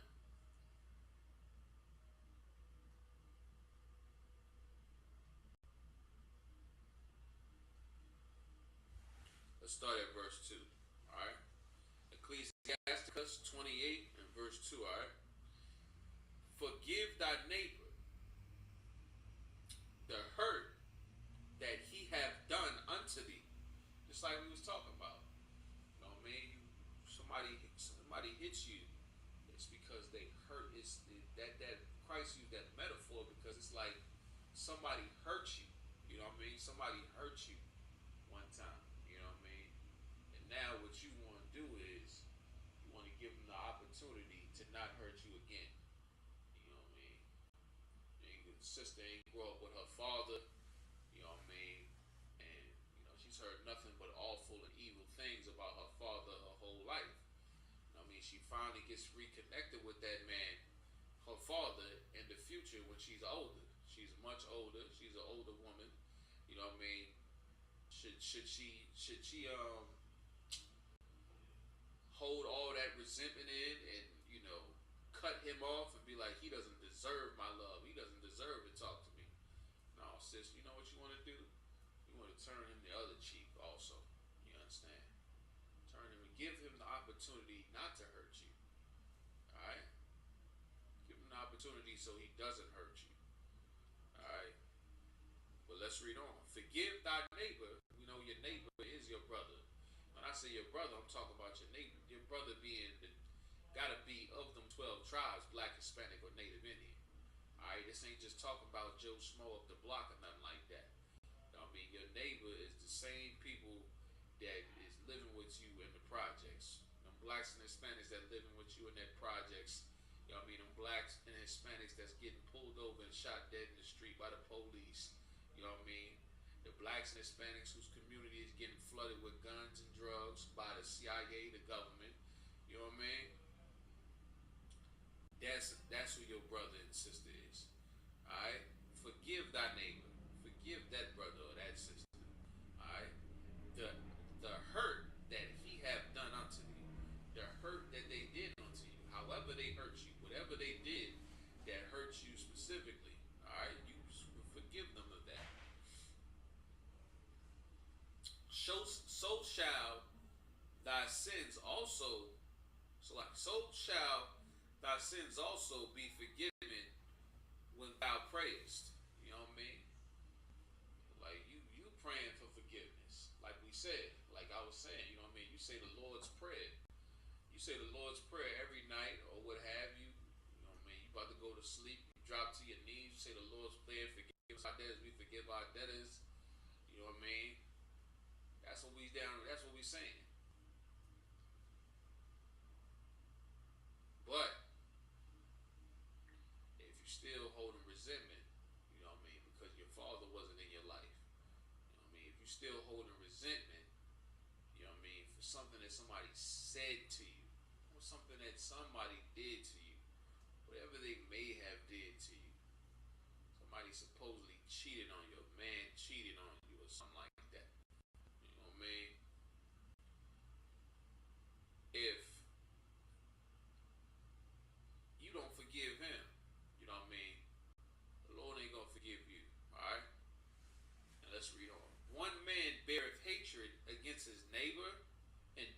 seek pardon from the Lord? Like how that's what it's saying. Like how are you going to hate somebody and you seeking the Lord to pardon you for what He should hate you for? It's the scriptures say the Lord hateth iniquity and the worker. Paraphrasing, meaning what? The Lord hates the sin and the sinner. You know what I mean? You think that the Lord just hates the sin and loves the sinner. God hates the sin but loves the sinner. No, it's in the Bible that the Lord hates the sin and the worker of that sin. The sinner. You understand? But you want the Lord to forgive you, right? This is posing a question. He showeth no mercy to a man which is like himself, and doeth he ask forgiveness of his own sins?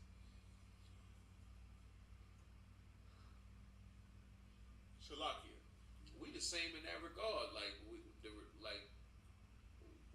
the same because the Most High hates us for what we do, the sins that we commit, the things that how we trespass against Him.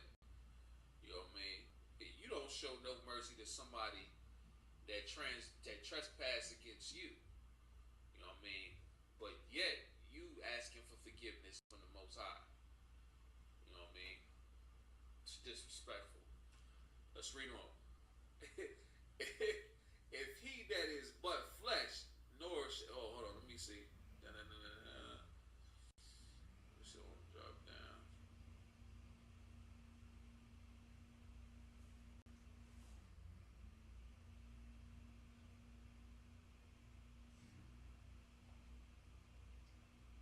Nah, I ain't gonna go there just yet.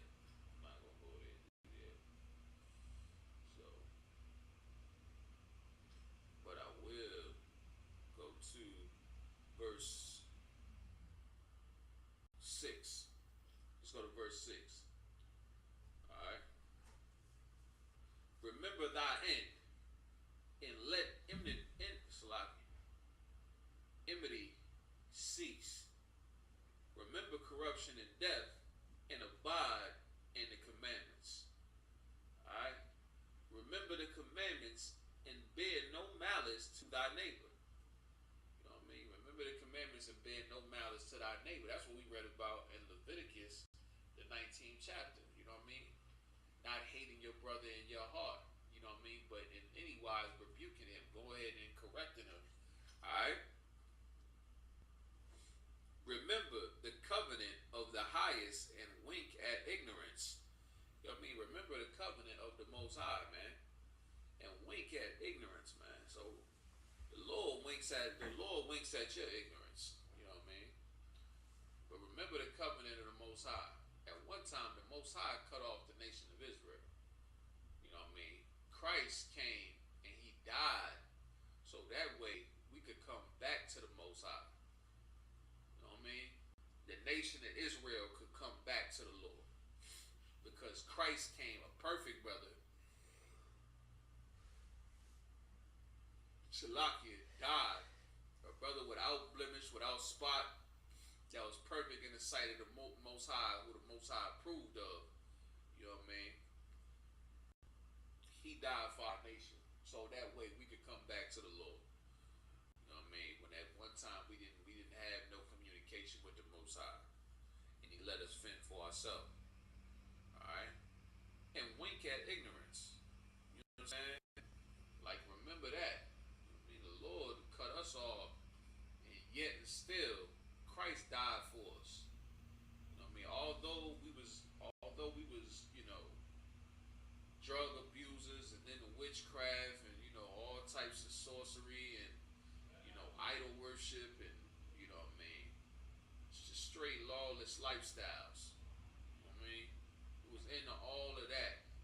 Christ still came and put His life on the line for us. You know what I mean? Christ put His life on the line for us.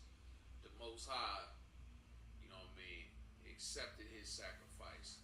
And, now we able to come back into this, come back into the fold, man.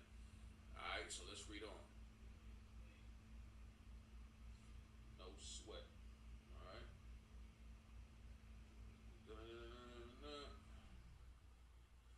sweat. Let me see where we at. Oh, abstain from strife. All right, what does it mean to abstain from strife? What is strife? Strife is like a very strong disagreement or argument that is had between a person or a party of people, two groups of people. You know what I mean? It says abstain from strife, abstain from getting into senseless arguments. You know what I mean? Like that. All right. You got some people that can't go nowhere without causing like a terrible argument. You know what I mean? Without leaving the scene distasteful. You know what I mean? And thou shalt diminish thy sins. Alright? For a furious man will kindle strife. You know what I mean? Like that's the thing too. You know what I mean? The Lord abstain from strife, and thou shalt diminish thy sins. Most High in Christ, man. You know what I'm saying? Abstain from strife, and you're gonna diminish your sins, man. We all know of moments where we could turn up. You understand? There's always a moment when you are able to turn up, and you're like, I could turn up and turn this all the way to the max. They think he getting loud. I can go much higher and louder, and I'll force it like you ain't never seen before. You know what I mean? I could say something to cut this person. I can cut this person right now. What's that gonna do? They gonna say something back to me. I'm gonna say something back to them. You know what's gonna happen at that point. It's only so much talking that goes on, if any. You know what I mean? Don't let it be no talking. You know what I'm saying? You ain't gotta do no talking. If there's no immediate danger, then it's just talking. You understand? If there's no immediate danger, it's just talking. Ain't nobody hitting nobody. Nobody stabbing nobody. Nobody pulling no guns out. You know what I mean? All of that is just talking. You know what I mean? Until it gets to that point. Now after that, if it gets to that point, then there is no talk. But the back and forth is, that's senseless. It's no point to do that. You know what I mean? Once something pop off, then you get it in. You know what I'm saying? But to go back and forth, you're gonna escalate it. Don't escalate something. You know what I'm saying? You don't gotta say nothing. If you feel like you can't de-escalate it, just don't say nothing. You know what I mean? And you'll de-escalate the situation by doing that. You know what I mean? Not saying anything. You know what I mean? You ain't gotta be somebody that's a talker. You know what I mean? Just be about action. You understand? Just be about that action. Let everybody else do the talking. You know what I mean? For a furious man will kill strife. Meaning somebody that got anger issues, that don't know how to control themselves, that doesn't have any discipline, they're going to, they're going to create strife. You know what I mean? Anywhere they go, they got to cause a problem. They got to cause an argument or a scene or something like that. Like it's about to, transpire into a fight. You know what I mean?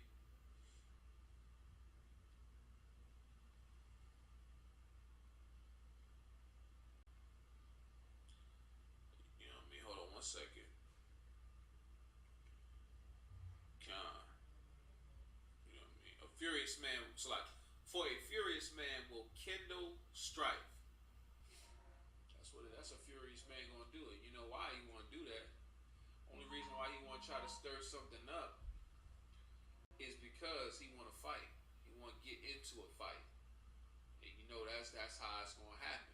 And you ain't thinking about the aftermath or what's going. You just want to get into a fight, and you're gonna rev up the situation when that doesn't have to be the case. You understand?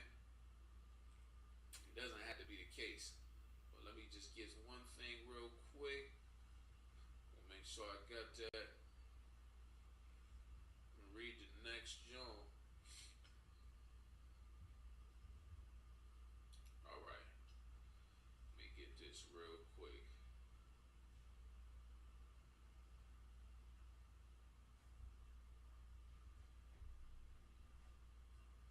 All right, no sweat. Da-na. this last scripture.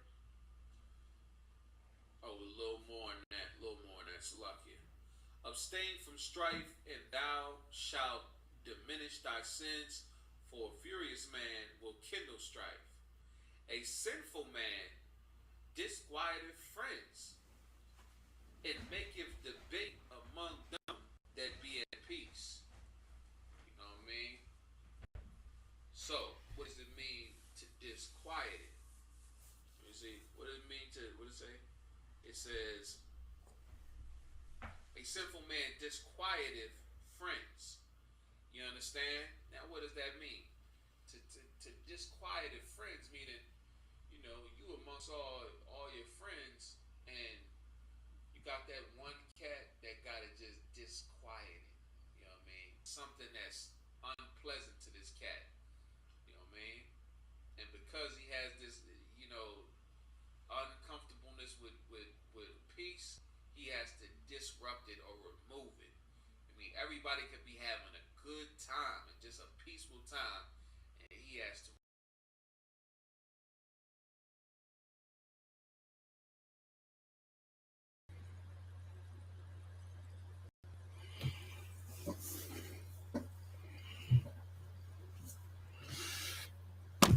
Shalom, Yahweh Hashem, Yahweh Shah Barak Atha, to my brothers, Yahweh Shemal Atha Hashem, Yahweh Shah to my sisters. This is the Israelite School of Universal and Practical Knowledge, straight out of 1 West 125th Street, Harlem, New York, under command of General Yohana. And what we do is we teach the blacks, Hispanics, and Native people that they are the Most High's true and only chosen people. And with that comes a responsibility to love each other, to follow these laws, statutes, and commandments, and to never forget our past and what has been done to us. Today is the history class. And the history class, we do just that. We reflect on the past so we could learn from our mistakes, not just that. Just learn from history altogether. You know what I'm saying? Learn who we are as a people. Learn, you know what I'm saying, our customs, our cultures. You know what I'm saying? And most importantly, learn who our enemy is. And today we're talking about our people fighting for our enemy, which has been done all throughout history. You know what I'm saying? We have been fighting for our enemy since we've been in this country. You know what I'm saying?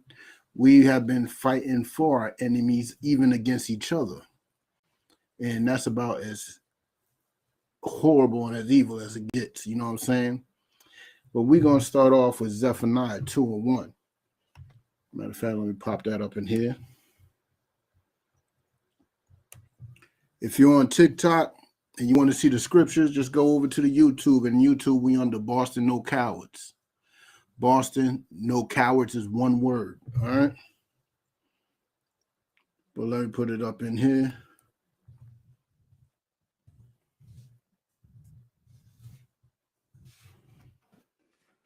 Up in there, Zephaniah 2:1. It's one of the books in the back of the New Testament. I think it's back of the Old Testament. I think it's like the third or fourth to the last.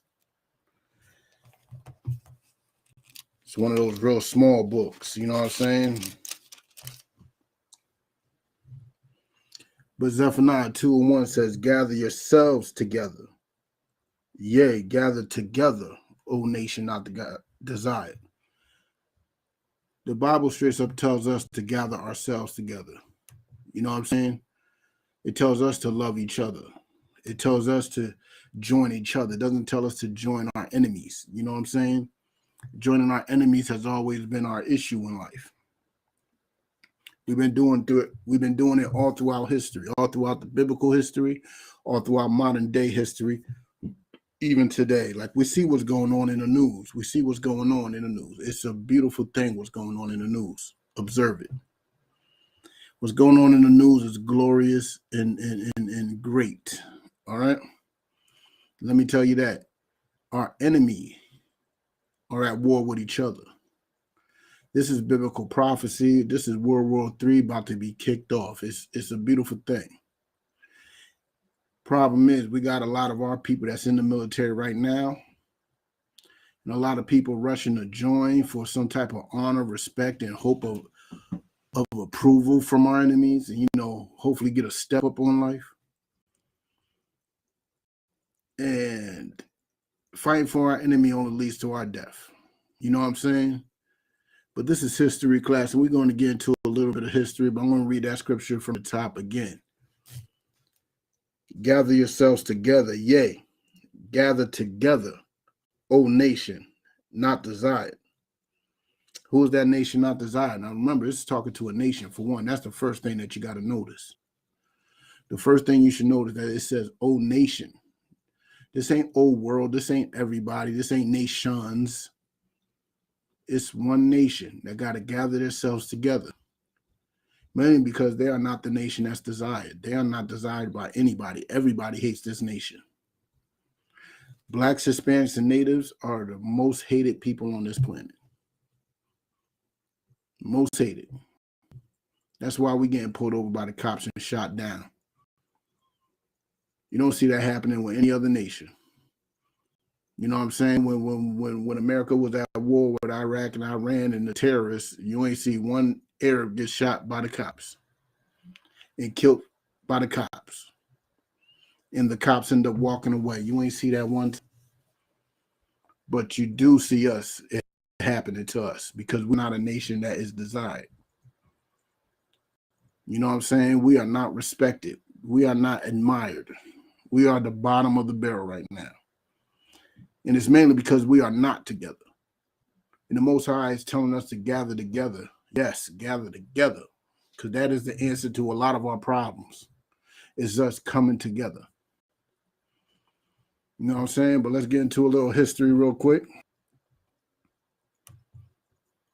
We're going to go off some side notes on, you know what I'm saying, up on this real quick.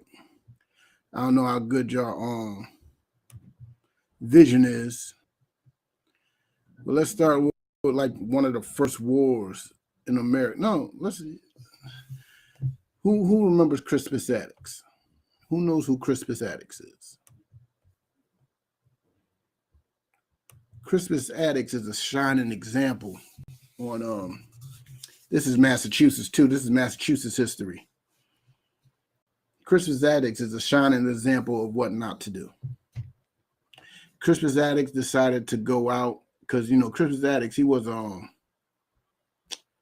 the son of a slave and a Wampanoag native, right? And he decided to go out with some people and protest the Revolutionary War before it actually kicked off. So they're protesting the British occupancy of this land. So things kick off, and guess who's the first person shot?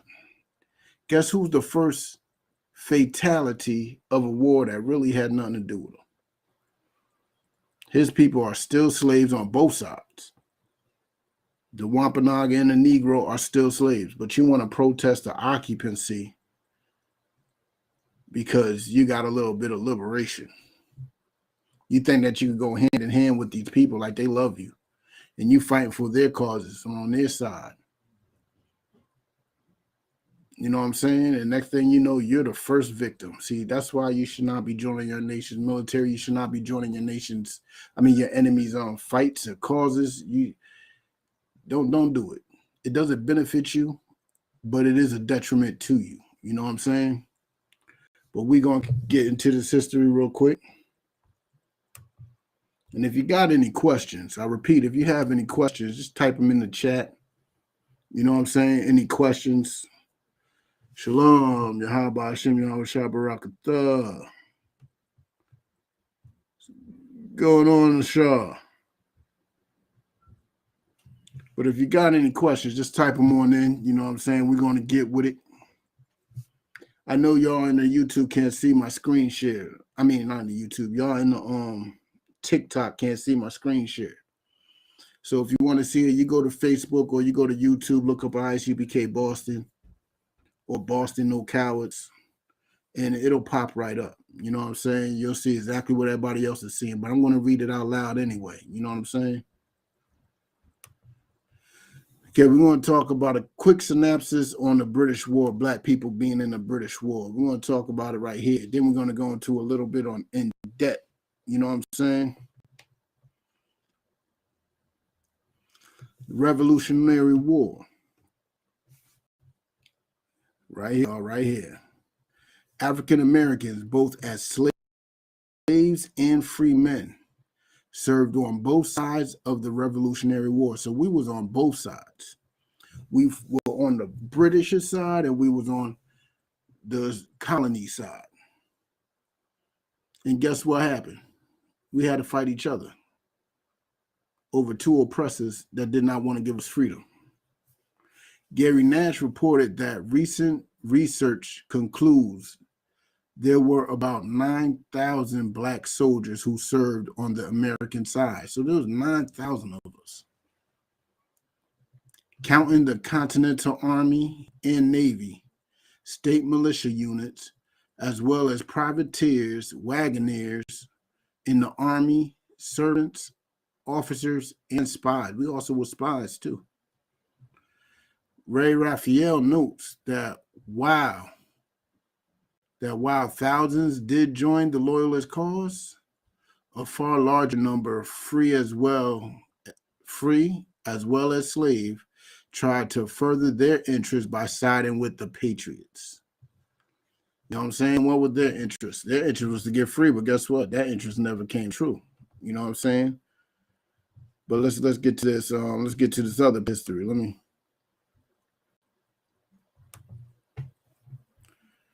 This is thoughtco.com.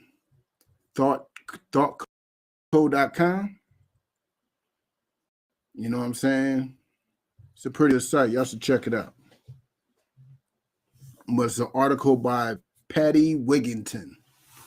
I don't know who Patty Wigington is, but this was a good article. We're going to get into it.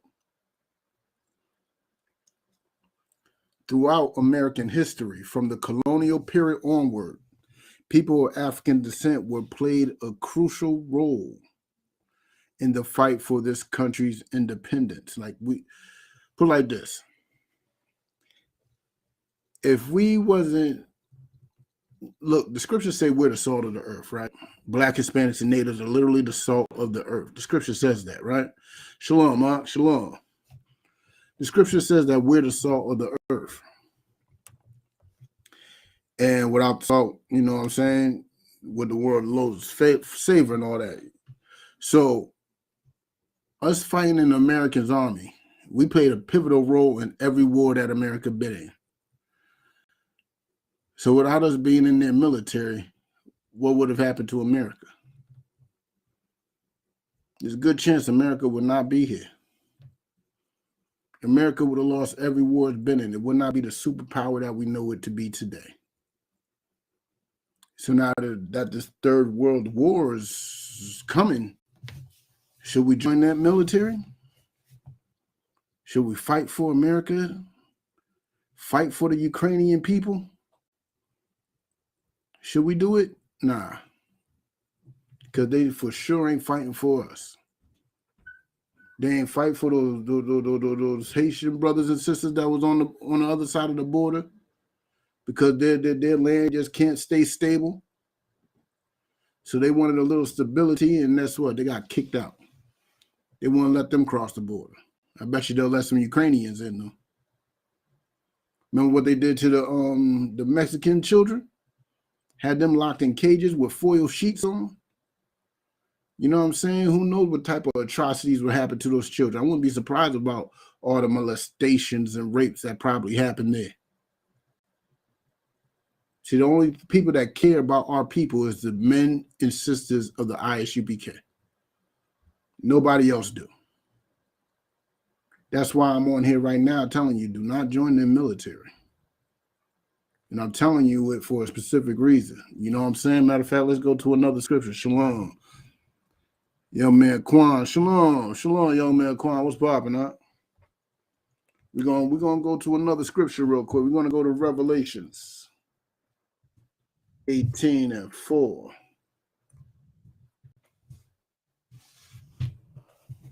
Like, this is an important joint right here.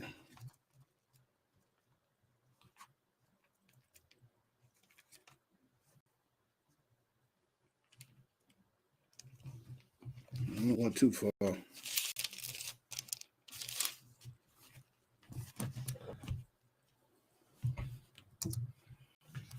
All right, if you're there with me, read it. I mean, follow along as I read. You know what I'm saying? And this is important. All right. So Revelations chapter 18, verse 4. And I heard another voice from heaven saying, come out of her, my people. See, that's what I'm doing right now. I'm trying to make y'all come up out of America. That don't mean like some people who like to believe that, leaving America itself is to come out of her. No. To come out of her is a spiritual thing.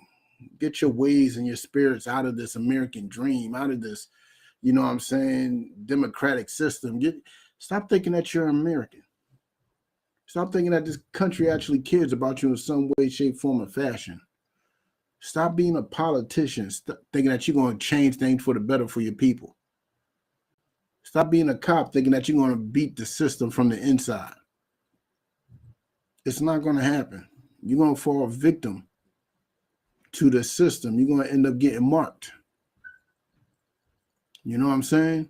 We're going to get into the mark because this mark is very important for the times that we're in right now. The mark of the beast is very important, and we're going to explain it.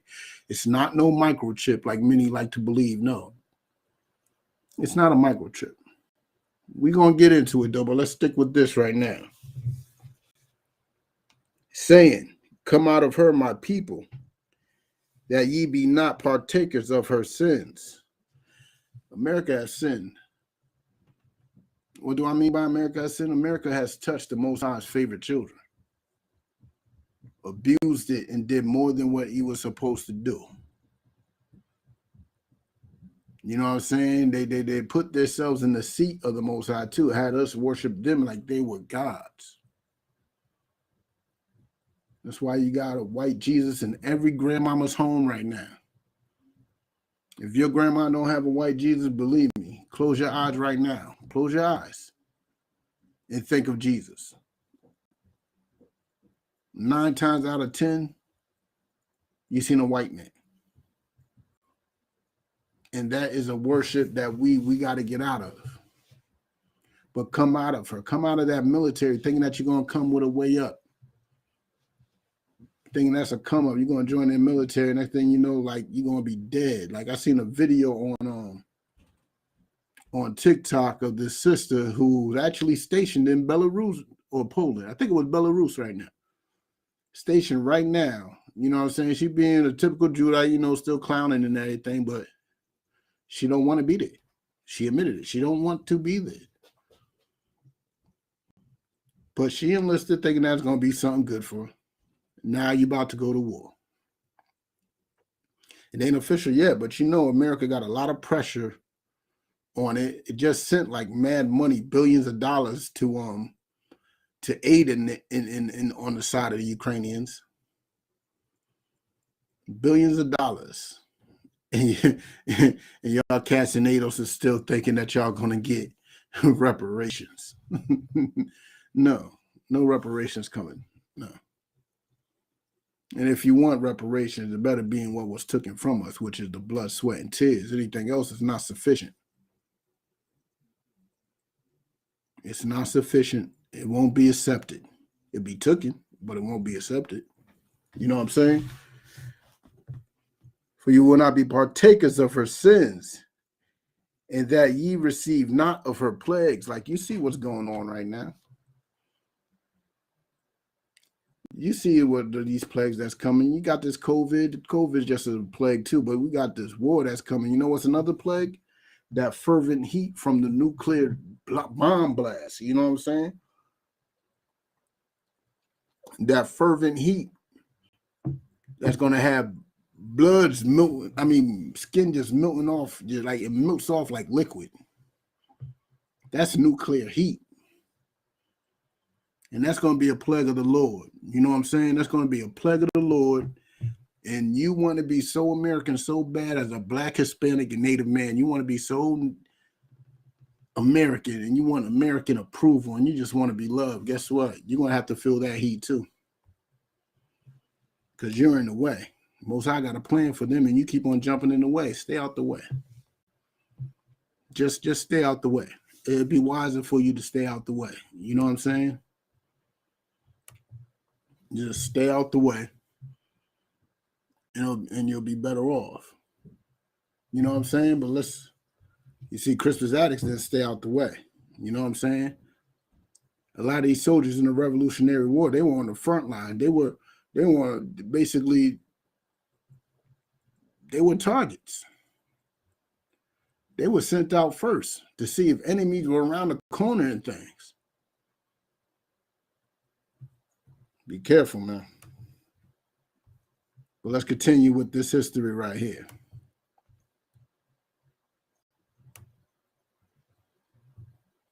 Although the exact numbers are unclear, many African Americans were involved on both sides of the Revolutionary War, fighting each other. I'm saying brave colored artillery, man. Only time they gave us any type of sign of respect is when we did something that benefited them. First, if we ain't benefiting them or entertaining them, they don't care. They don't care. The first enslaved Africans arrived in the American colonies in 1619 and were almost immediately put into military service to fight against the indigenous people. That was the first thing they had us do, is fight our brothers. Fight the people that was going through the same hell that we were going through. Like, these people are literally fighting the people that enslaved you, and we are out there fighting them. That is a horrible, horrible thought. And now we're about to join them, help fight something that has nothing to do with us. Whatever's going on between Russia and the Ukraine, that's white on white business. That's white on white crime. That has nothing to do with blacks. You know what I'm saying? Nothing at all. But let's continue. Both free and enslaved black people enlisted in local militias, serving alongside their white neighbors until 1775, when General George Washington took command of the Continental Army. Washington himself, an enslaver from Virginia, saw no need to continue the practice of enlisting black Americans. Like, we need more racism like that. He did not think we were good enough to be in his military, which in turn would save many of our lives. Us not fighting for them is a great thing. It's not a horrible thing. And he didn't want us fighting for him. I don't see what the problem with that is. That's the type of racism that's beneficial for us. Nah, we're not good enough to fight for you. Nah, let us be on the sideline. Let me get this popcorn, sip on a little whiskey, and watch the rockets spread clear. You know, and all the bombs bursting in the air while y'all do it to each other. That's all we should be doing. You know what I'm saying? But let's continue. Oh, what's up with my war band? Oh, it's a custom-made joint. A brother in Connecticut made it. It's a beautiful thing, man. Got some stones up in it. Yeah. Some studs. Yeah.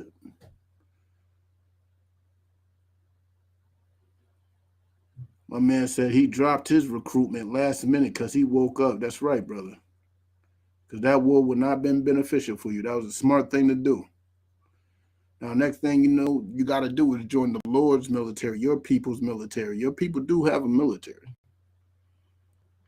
Black, Hispanic, and Native people do have their own military. It's called the ISUPK. You want to fight for somebody, fight for your people. Fight for your people and your people's ideas and agendas. You know what I'm saying? But let's continue.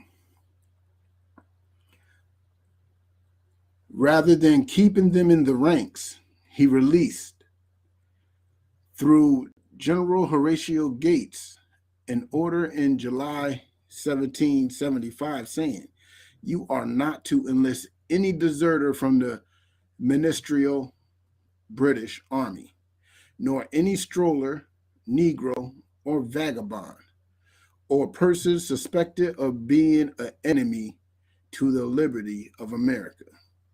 Because Lord knows us Negroes have always been considered enemies. They prove it to us every day. They prove that we're enemies every day. They don't care about us. We could fight for them, love them as much as we love our own mama. And they will not care. We will still have to go. Like many of his compatriots, including Thomas Jefferson, Washington did not see the fight for American independence as being relevant to the freedom of enslaved Black people, because we are not American citizens. That's something that we got to realize to this day, that we are not American citizens. Even George Washington and Thomas Jefferson, who I believe is on that Constitution, his signature is on it, did not believe that America's independence had anything to do with us Negroes. They did not see that. We was not a thought when they wrote that. When they wrote all men shall be created equal, we weren't in their mind at all. So stop thinking that you're equal now, because you're not. That leaves you with two options, because equality isn't real. That leaves you with two options: inferiority or superiority. Which one do you want? If you want inferiority, well, just pick up that American flag and wave it with pride, because that's what you're going to be. If you want superiority and being a free man, you better get up in this Isupk. You better get up in here as quick as possible. You know what I'm saying? But let's continue. In October of that same year, Washington convened a council to reevaluate the order against Black soldiers in the military. Now, he thought about it, because at some point they were getting their butts kicked, especially in the Civil War. Ooh, the Union was getting their butt kicked in the Civil War. But let's continue. Washington convened a council to reevaluate the order against Black soldiers in the military. The council opted to continue the ban on African American service. So they continued the ban, voting unanimously to reject all slaves, and by a great majority to reject Negroes altogether. We was not allowed in their military, just for a little bit. For a little bit, we wasn't allowed in. That was a beautiful time. We didn't have to fight their wars for a little bit, but unfortunately, that did not happen. I'm going to show you why. Let's get to I think the War of 1812 was there right after that.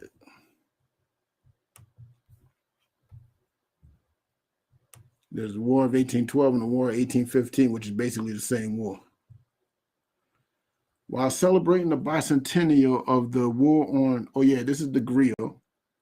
Everybody knows what the griot is. It's a very popular site. They do have some historical articles in it, you know what I'm saying? But they're mostly gossip and lifestyle and beauty. But, you know what I'm saying? They do got some history in it. While celebrating the bicentennial of the War of 1812, many historians have paid more attention to the pivotal role African Americans played in the outcome of the conflict. Because technically, without us, they would have lost that too. Black soldiers fought for both sides once again. You know, like Charles Ball, George Roberts, and William Williams are just a few of the Black war heroes who had an impact on shaping American history. It's painful.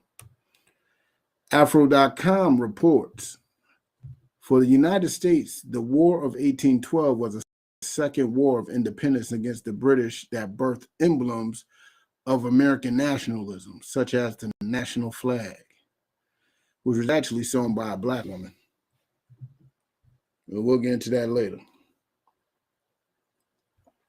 The Star-Spangled Banner, Uncle Sam, the national icon. Both for many enslaved Black was the first major pathway to self-determination and freedom. That's what we all believe till this day. That is a big problem right there, because a lot of us today actually believe that this fighting for our enemy is a way that we could get out of this, you know what I'm saying, hell that we're in. We believe that it gives us some status, you know what I'm saying? You become a first lieutenant, a sergeant, a general, that you actually gonna amount to something in this country, that you'll have some worth to these people that you love so much. But let me tell you something.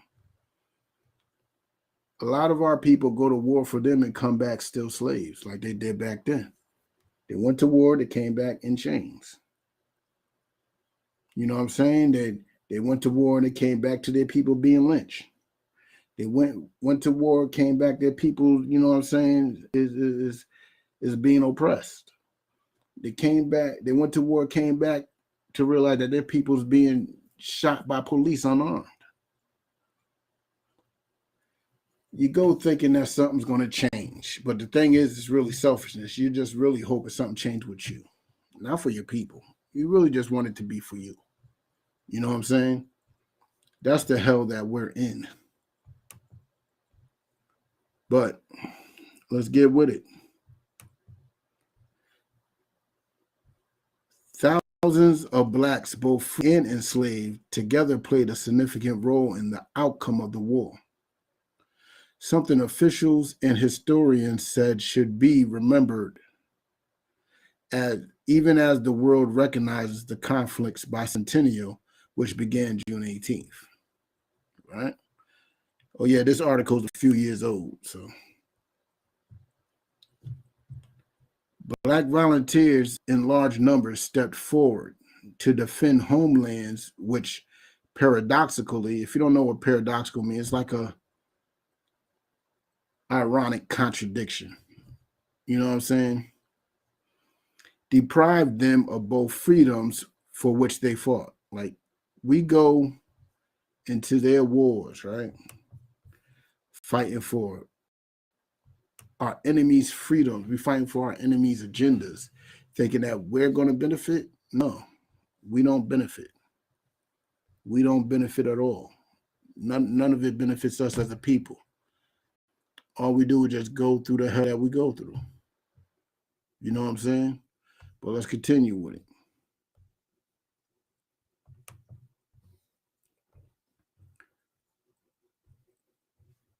My bad, Slovakia.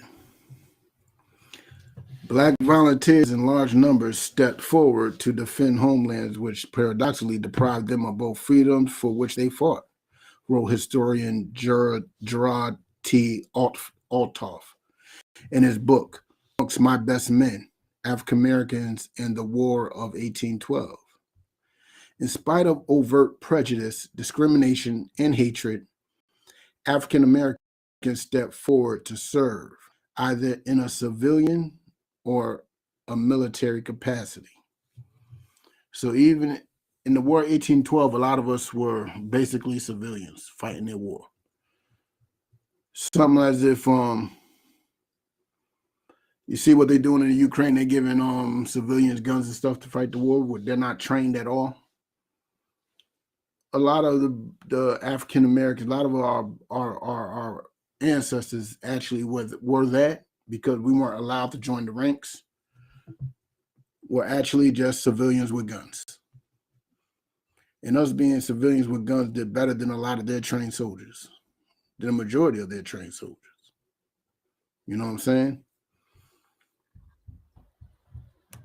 For enslaved blacks with an eye, you know what I'm saying, with an eye toward freedom, the war offered several options. They could fight for the U.S., run away, and seek freedom among the natives. See, that's what a lot of y'all got messed up too. Let's talk about that real quick. A lot of y'all actually believe that the native brothers and sisters actually enslaved us. But let me tell you something. They took that title as enslaving us to cover up what they really were doing. They were hiding us. They were really hiding us. You think if they wanted to, they just couldn't just come take us back from them? Yeah, they could have. But the truth was that would cause a whole nother problem. They might not make it out, especially if they're individuals. But yeah, a lot of us hid amongst our native brothers and sisters. The same native and brothers and sisters, when we got off the boat, the white man put us to war against them. You know what I'm saying? But we know what it is. He is for sure the devil that the Bible speaks of. You know what I'm saying? Let's get a little more. So I guess they ain't bringing that up. But let's go to the next war then.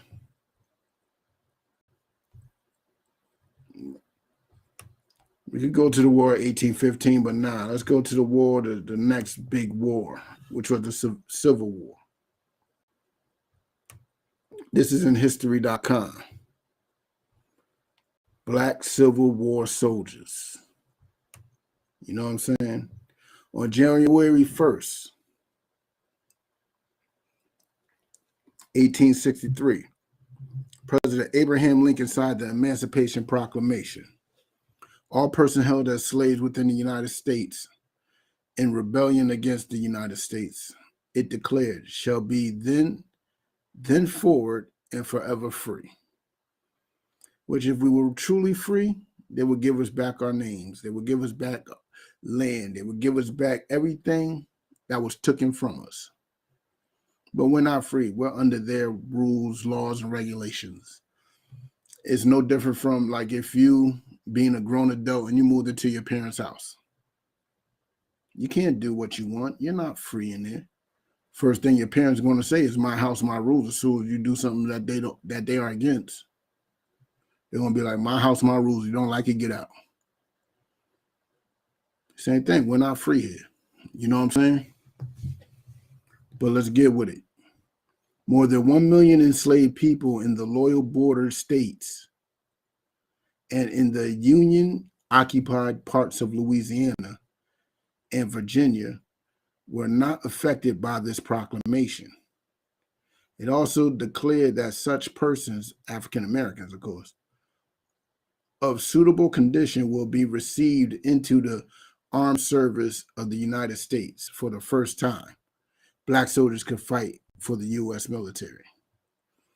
But it's funny, we've been fighting for them the whole time. But this is the first time? No, it's the first time they accept us.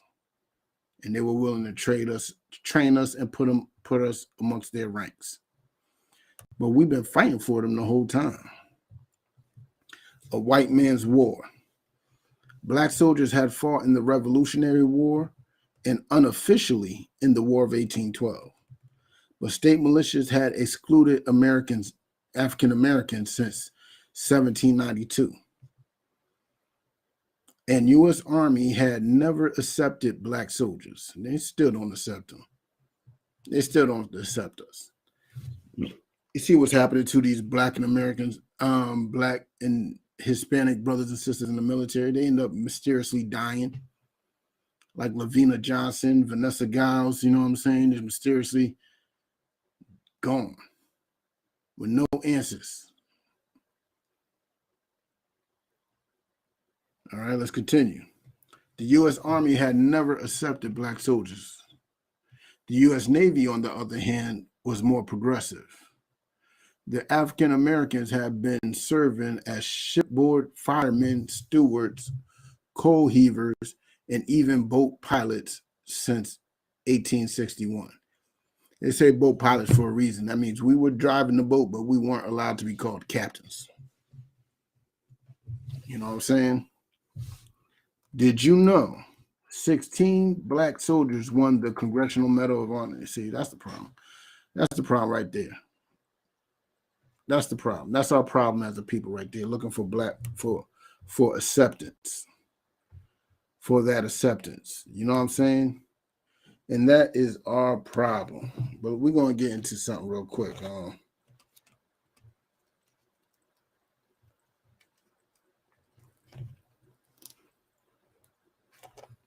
Bear with me one sec.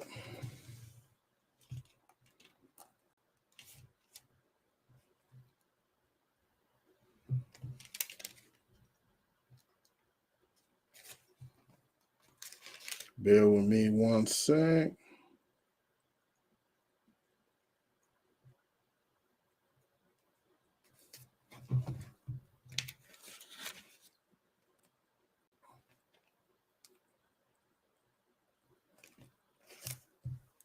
Sorry, TikTok.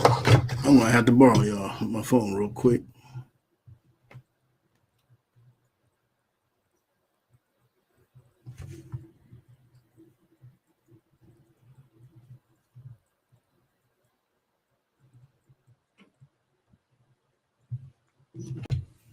All right.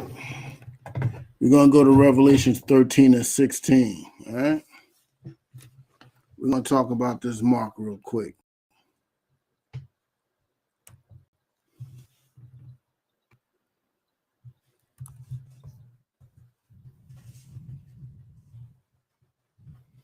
Let's start at 15. All right.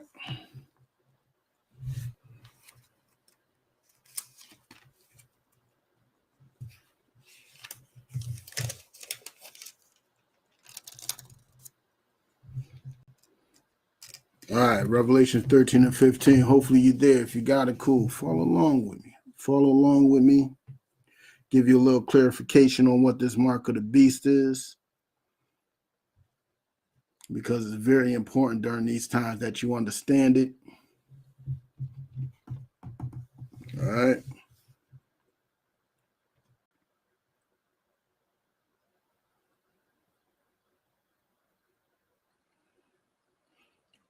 Well, I should start from the beginning, but now there's a specific point I want to break out. But let me tell you something. As you read 13, you will understand that the beast is a collection of nations. Everybody wants to talk about the mark of the beast, but they don't understand what the beast is. To understand the beast's mark and the beast's image, you got to understand what the beast is. And the beast is actually a collection of nations. You know what I'm saying? A collection of nations that have power, that rule. You know what I'm saying? The whole planet. You know what I'm saying? That's what the beast is. Now, what would be the mark? The mark would be the stamp of approval. That would be the stamp of the approval of the beast. You know what I'm saying? But let's get with it. Let's start with make sure I'm in the right chapter. Revelation chapter 13, verse let's start with 15. Right? And he had power to give life unto the image of the beast. Now the beast also had power to give life to the image of the beast, right? It had the power to make somebody believe this and that. You know what I'm saying? The image of the beast. Let me tell you something. The image of the beast is what you may call the fake the fake Jesus Christ. Everybody praises and worships that. You know what I'm saying? All these countries, that is their religion, which is Christianity. That is the image of the beast, Christianity. But let's continue.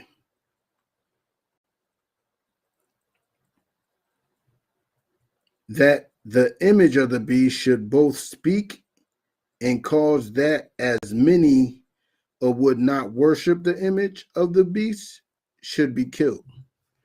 Like, if you're not falling under the rule of this beast, falling under its image, falling under its worship, if you're not worshiping it, if you're not doing everything that, for one, you got to remember, this is talking about nations. So this ain't talking about individuals. It's talking about nations. You know what I'm saying? And if you ain't able to fall under, like Russia did not fall under it. They did not fall into submission. Russia did not submit. You know what I'm saying? But let's continue.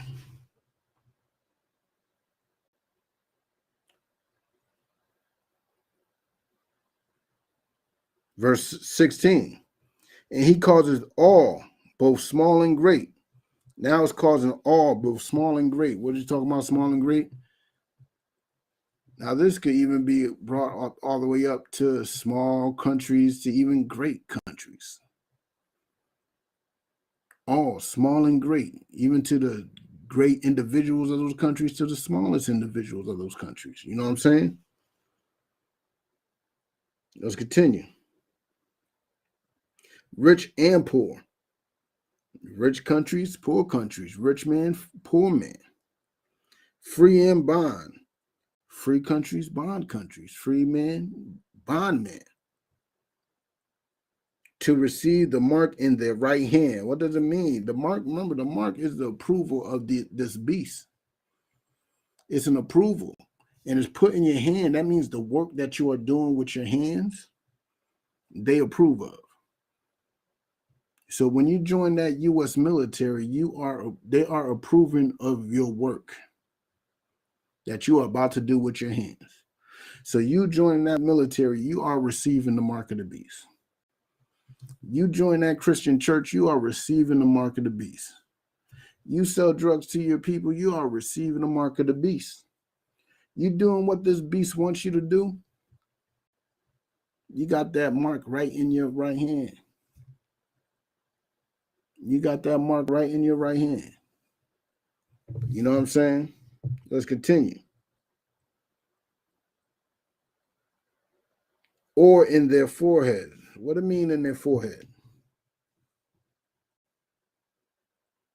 Remember, the mark is an approval, a stamp of approval. So what stamp of approval? Why would they stamp your forehead for a stamp of approval? Because it's your thoughts.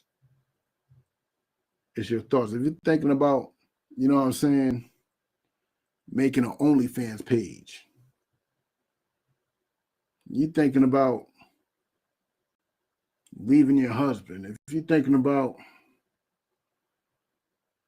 infiltrating a country that the world don't want you to infiltrate, if you're thinking about doing anything that against what this beast is telling the whole world to do, you're not approved. But if you do what he told you to do, you're approved. You know what I'm saying? Look at the Cuban Missile Crisis.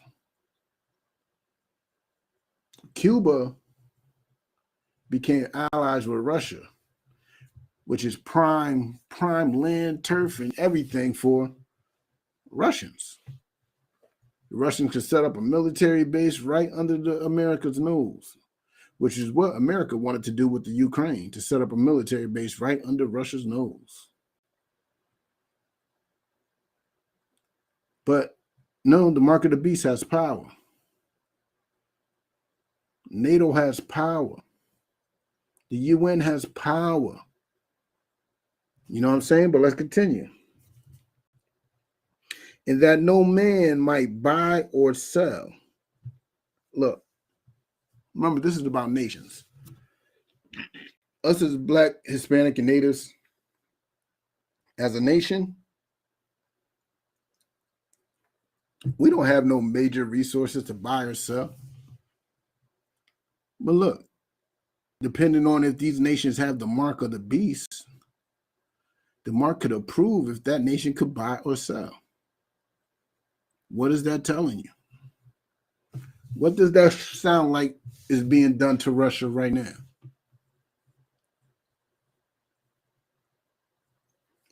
That is a sanction. That is literally a sanction. The beast is putting sanctions on Russia all over the place to the point that they can't buy or sell nothing on a global scale. The ruble has dropped down to nothing. The ruble is worth nothing. That's the power of the beast. Now, while y'all waiting on a chip or thinking that the vaccine is the mark of the beast or whatever, let me tell you something. You just seen that right there. That's the mark of the beast. The mark of the beast has the power to take the rights to buy or sell from you. Us as black, we have nothing to sell. Nothing that affects anything on a global market. Right now, banks are tanking in Russia. You know what I'm saying? But let's get back to the history real quick. Let's get back to the history. You know what I'm saying? Let me tap that. Oh, I didn't even finish that verse. Hold on. My bad, Joe. The water. That no man might buy or sell, save that he had the mark, or the name of the beast, or the number of his name. Now, what is the name of the beast? What does that mean?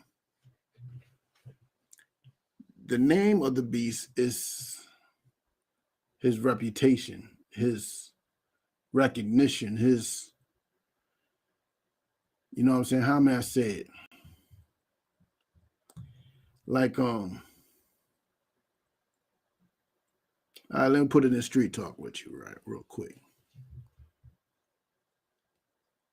You're in a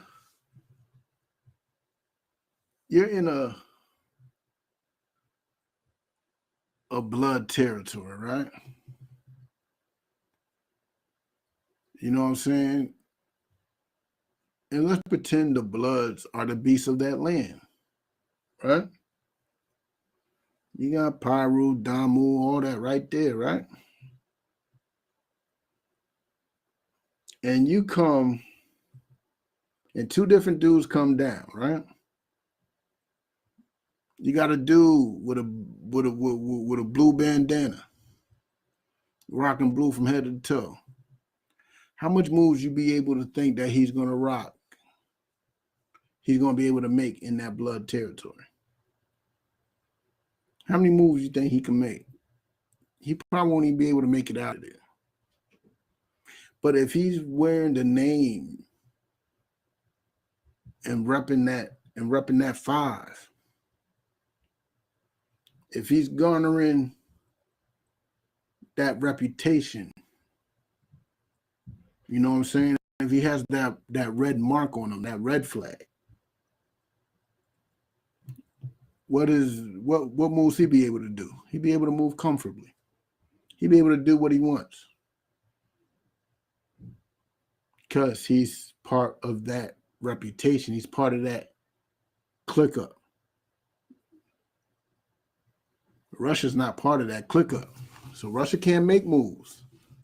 But you joining the military, getting that mark on your hand and your forehead, that's the mark of the beast right there. Hopefully I cleared something up for y'all. If y'all got questions, don't be scared to ask, man. Don't be scared to ask. But let's get with it. After the Civil War broke out, abolitionists such as Frederick Douglass argued that the enlistment of black soldiers would help the North win the war and would be a huge step in the fight for equal rights. Yeah, we see how well that did. How well that panned out for us. Somebody go ask Frederick Douglass how well that panned out for us. Our people die in their wars and we still ain't get equal rights, which don't exist. Equal rights don't exist. That one makes it even worse. Once let the black man get upon his person the brass letters. So I don't know if you know about the brass letter, but that's like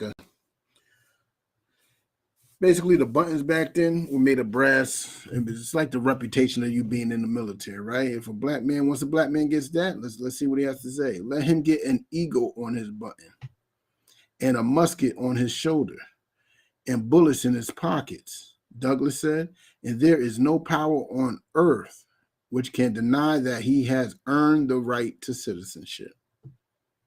Wow.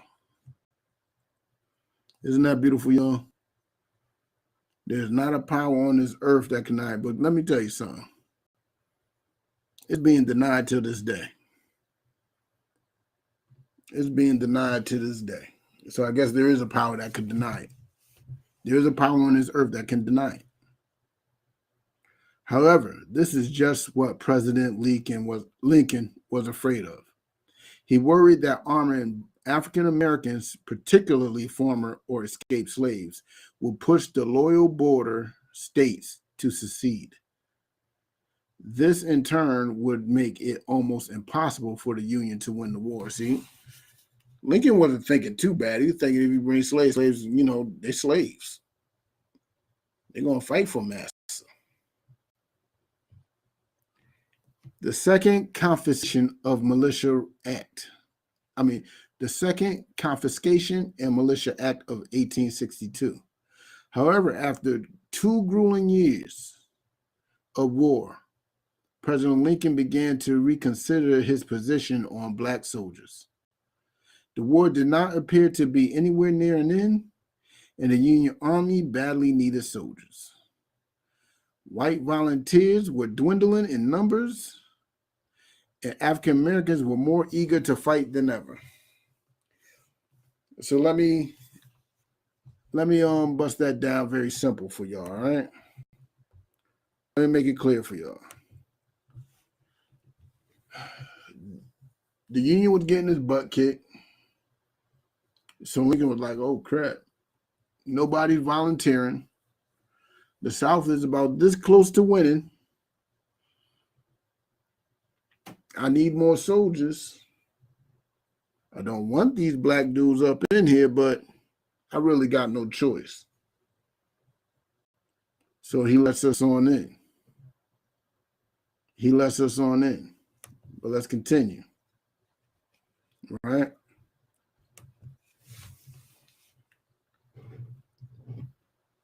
The war did not appear to be anywhere near an end. Oh, I already read that. The Second Confiscation and Militia Act of July 17th, 1862 was the first step toward the enlistment of African Americans in the Union Army. It did not explicitly invite black people to join the fight, but it did authorize the president to employ as many people of African descent as he may deem necessary and proper for the suppression of this rebellion, in such manner as he may judge best for the public's welfare. So that gave him the right to, have us join. Some black people took this as their cue to begin forming infantry units of their own. African Americans from New Orleans formed 3 National Guard units: the 1st, 2nd, and 3rd Louisiana Native Guard.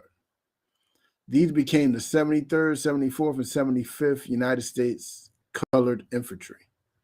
The 1st Canvas Colored Infantry, later the 79th Colored Infantry, fought in the October 1862 skirmish at Island Mound, Missouri, and the 1st South Carolina Infantry, African descent, later the 33rd United States Colored Infantry, went on its first expedition in November 1862. These unofficial regiments were officially mustered into service in January 1963. So they weren't even official till after they showed what they were worth.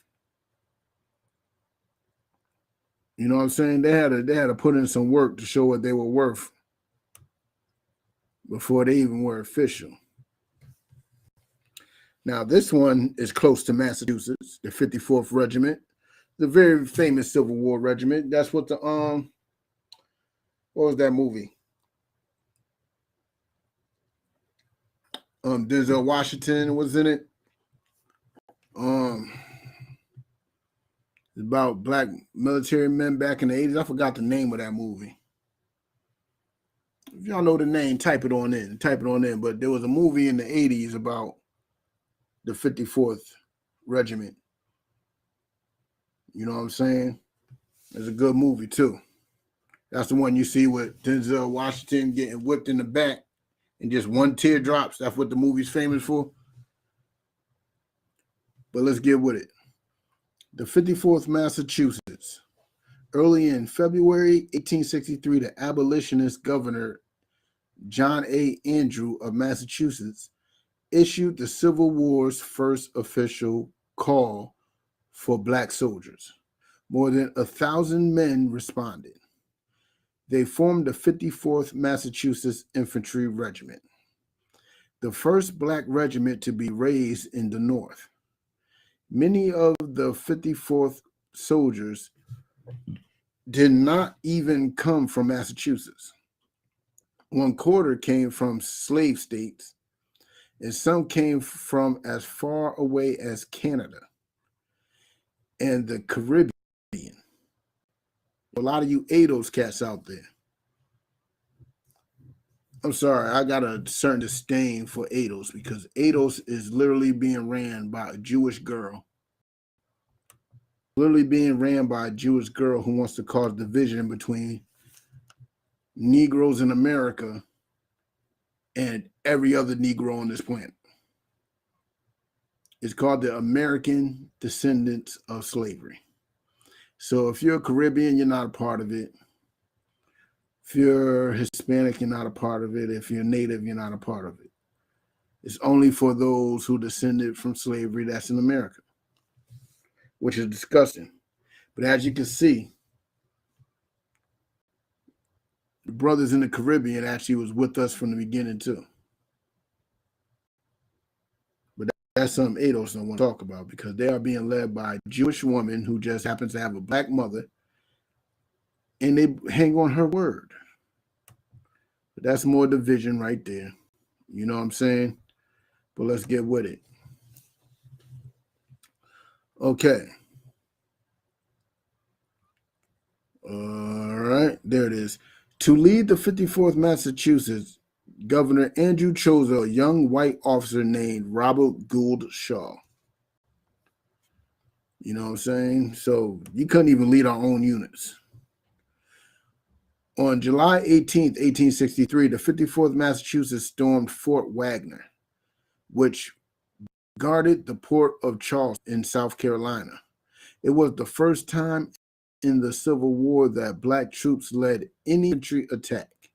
Unfortunately, the 600 men of the 54th were outgunned, outnumbered. 1,700 Confederate soldiers waited inside the fort, ready for battle. Almost half of the charging Union soldiers, including Colonel Shaw, were killed. Confederate threats. You know what I'm saying? Let's drop that real quick. Hold on. And y'all see that. These brothers went to war. They were excited. They thought they were going to win, but, well, they did win, but at the same time, they died. A lot of brothers died. Over half of those numbers died. You know what I'm saying? But let's get with it. Let's get Proverbs 11 and 21.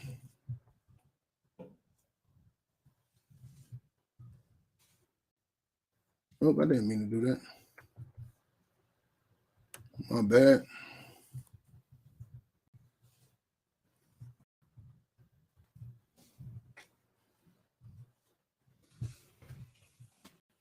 Give y'all a second to get there.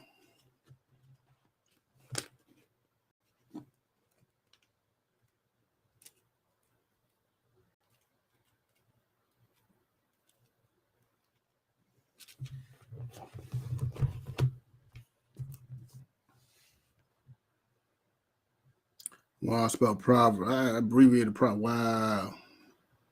Don't pay attention to that. All right. But we're going to read it, all right? Proverbs chapter 11, verse 21. Though hand join in hand. What does that mean, though hand join in hand? What does that mean? Let me tell you something.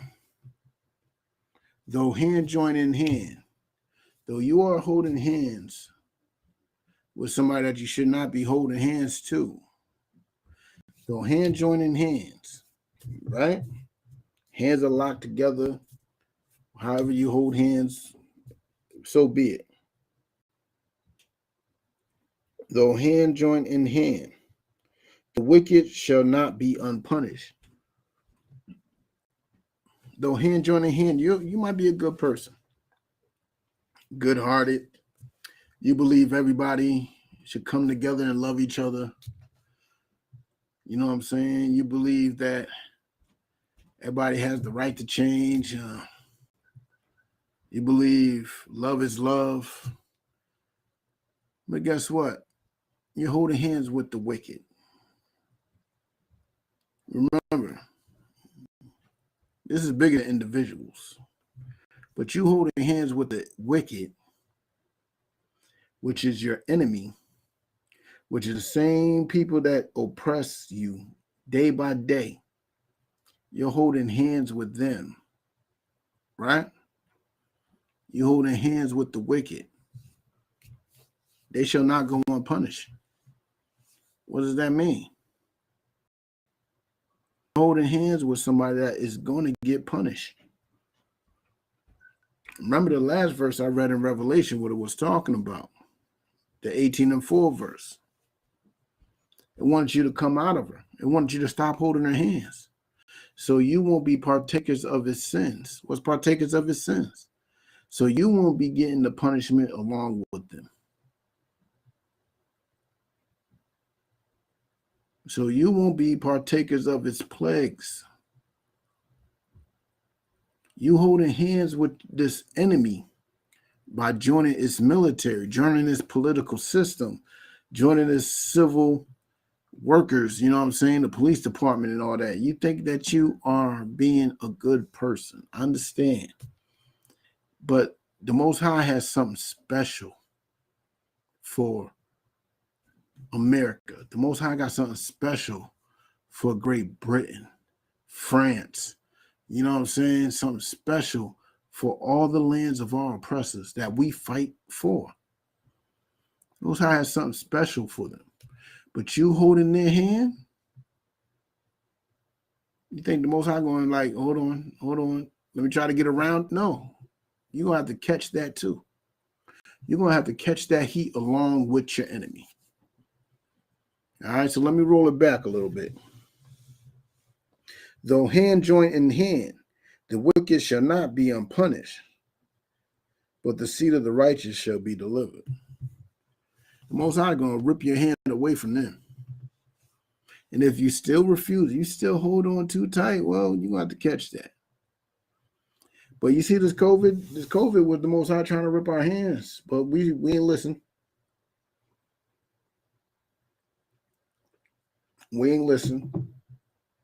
We was quarantined for what, about a good 3 months. It would have been a great time. We missed that opportunity. That would have been a great time to come together. 3 months? Been a great time to come together, but nope. What happened to Ahmaud Arbery? Next thing you know, we're looking for white allies. Let me tell you something. There's no such thing as a white ally. White allies don't exist. I'm going to be honest with you. White allies just don't exist. No matter how much you would like them to, they don't. You know what I'm saying? They absolutely don't exist. So don't hand join in hand with your white ally in that military that you are forced to call your brother. Guess what? You're going to have to catch that fervent heat along with your brother. When Putin decides to press that button because nobody's letting him take over the Ukraine, because America's sending billions of dollars over there. You know, that button's going to get pressed. I'm going to try to get in a chariot. That's my whole position right now. I don't care if I got to be the window washer in the chariot. If I got to sit on the floor, there's no more seats in the chariot. I'll take the floor. Do I need a seatbelt? I don't care. I just want to get up in there, so I won't be catching that heat. Lord knows I do not want to hold hands with them. You know what I'm saying? But let's drop that. Let's get on back with this history. Let's go back to the thing I was at before.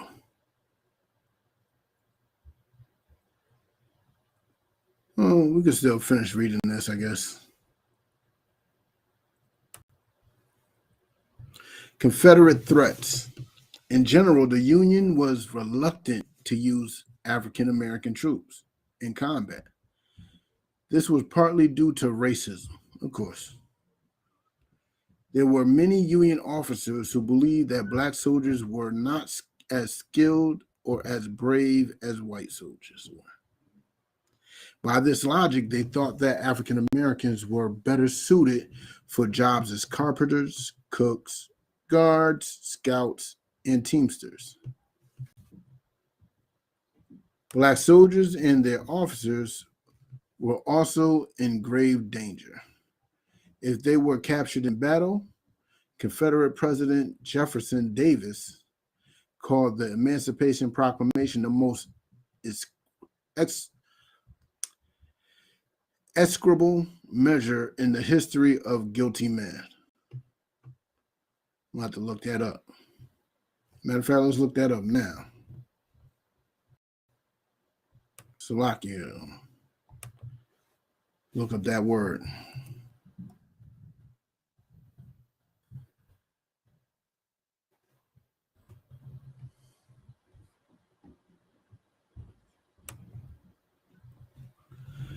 Execrable. Extremely bad or unpleasant. Okay, we know what that means now. The most extremely bad or unpleasant measure in the history of guilty man, and promised the black prisoners of war would be enslaved or executed on the spot. So you as a Union soldier fighting your master's war, the opposite side is saying,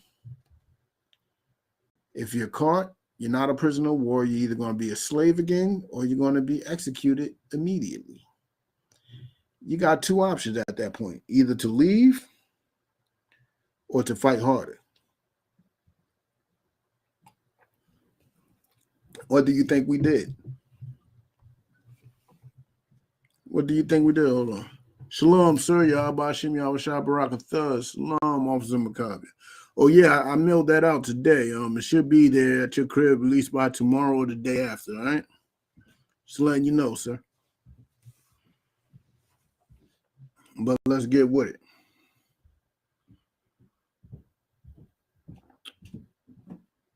Their white commanders would likewise be punished, even executed, for what the Confederates called inciting servile insurrection.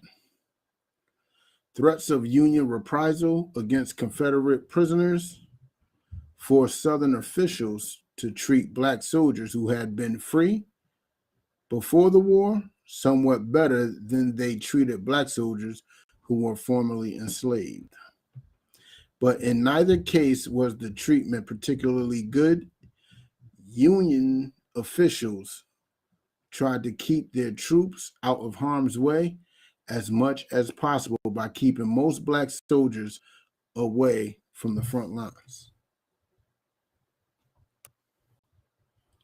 The fight for equal pay. Even as they fought to end slavery in the Confederacy, African American soldiers were fighting against another injustice as well. The U.S. Army paid black soldiers $10 a week, minus a clothing allowance in some cases, while white soldiers got $3 more plus a clothing allowance. In some cases, Congress passed a bill authorizing equal pay for black and white soldiers in 1864. By the time the war ended in 1865, about 180,000 black men had served as soldiers in the U.S. Army. This was about 10% of the total Union fighting force. Most, about 90,000, were former or contraband enslaved people from the Confederate States. So that means about half of them, about half of those black soldiers were slaves. About half of the rest were from the loyal border states, and the rest were free blacks from the North. 40,000 black soldiers died in the war. 40,000. 40,000 of our people died fighting for them. Ain't that crazy? Imagine what our numbers would be today if we had 40,000 more families. Because remember, these ain't women, these are 40,000 men. That's 40,000 more families. Who knows how many more children that would be? But we was fighting a cause that had nothing to do with us. Nothing at all. And we suffered for it. Absolutely suffered for it.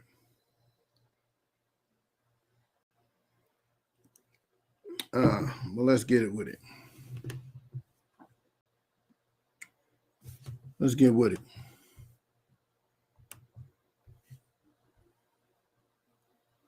$10,000 in battle and 30,000 from illness and infection. Only 10,000 died in battle.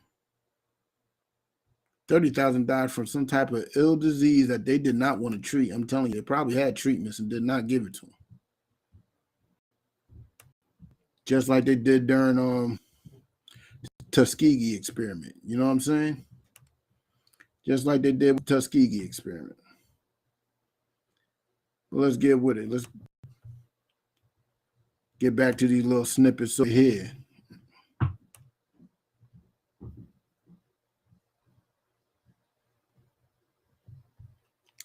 Go with the Mexican-American War.